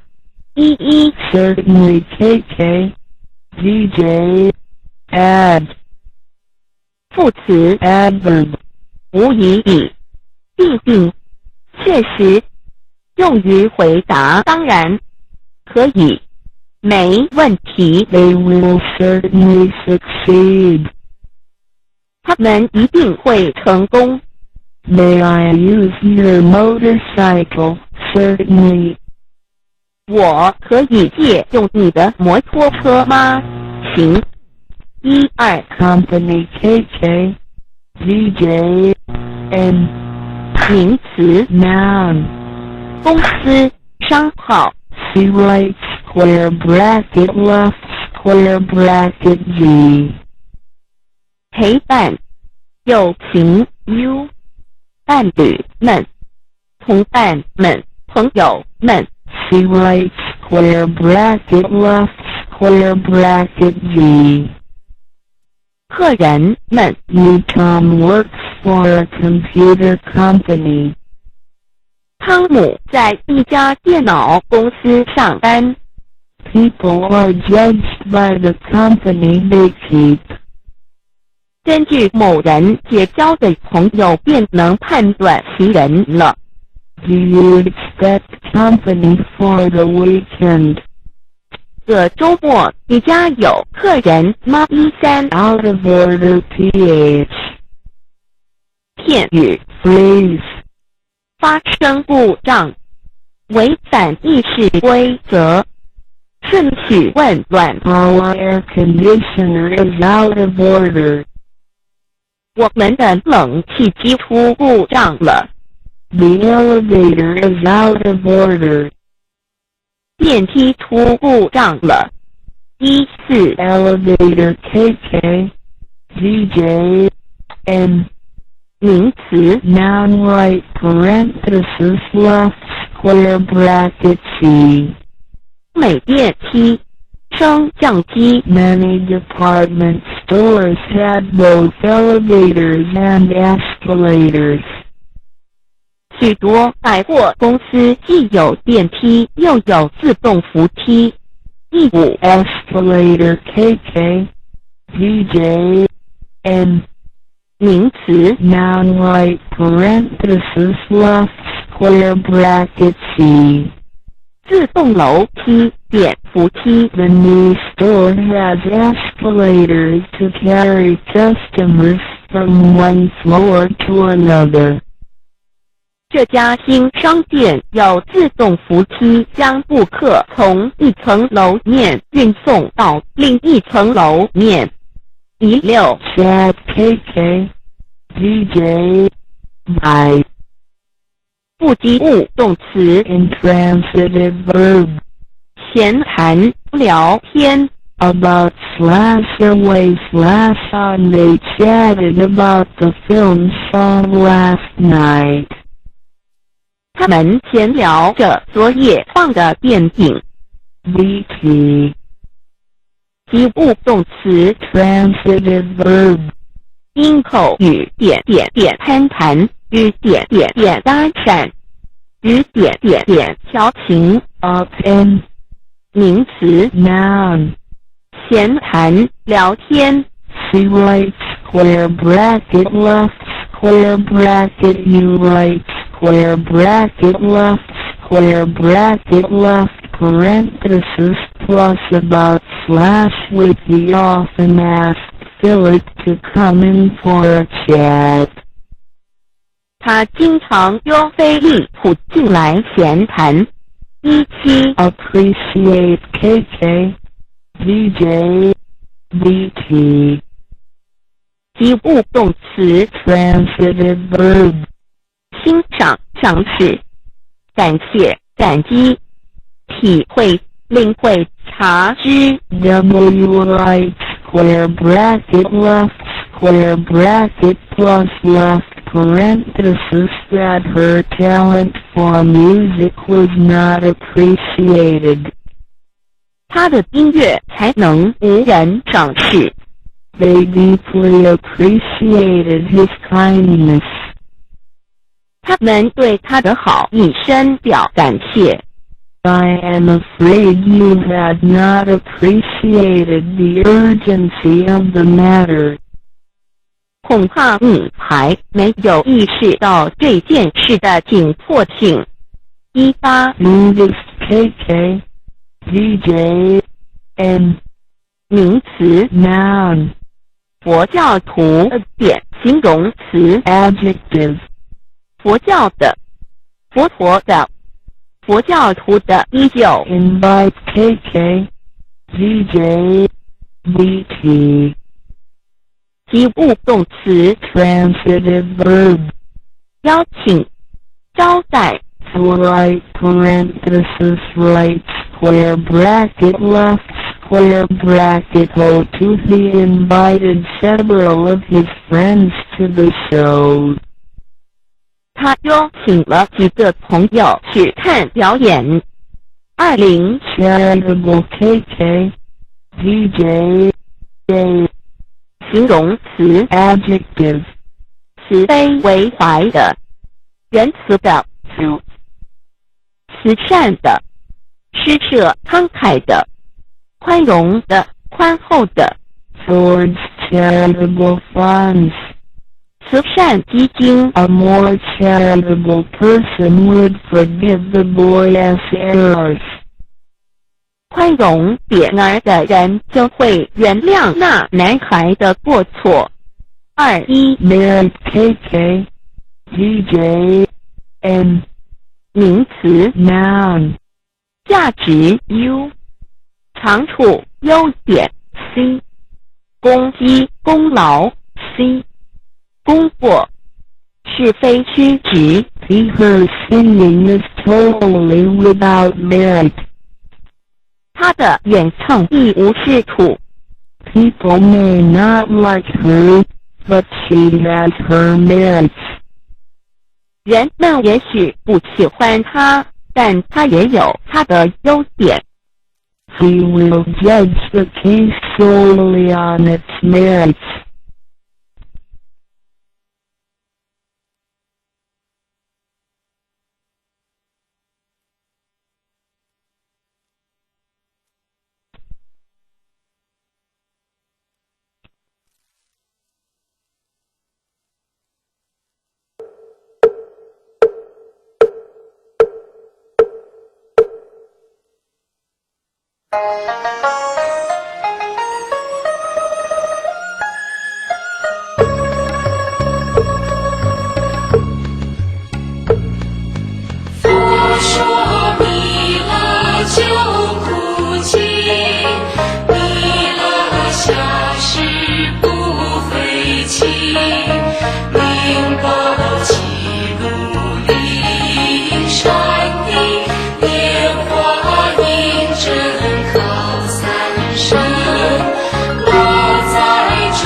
天草救众生，救苦天尊来，就是千变万物皆地神，八宝金刚来护法，四位菩萨救众生，金陵36元角500灵官精髓根，付出弥勒成大道，保佑香儿的安宁，北方真武为将帅，青莲红发现神通，车起早起这日月，头顶森罗七宝星，威震北方为帅手，肃清诸恶挂甲兵，大救元人降儿女，火狂老地化为尘，四海龙王来出道，各家祥云去腾空，十方天兵护佛家，保佑弥勒去成功，弘扬了道归家去，传到三阳弥勒尊，五皇之灵齐下生，收复南燕归真宗，来往早下镇燕州，转下当来大藏经，婴儿茶女唱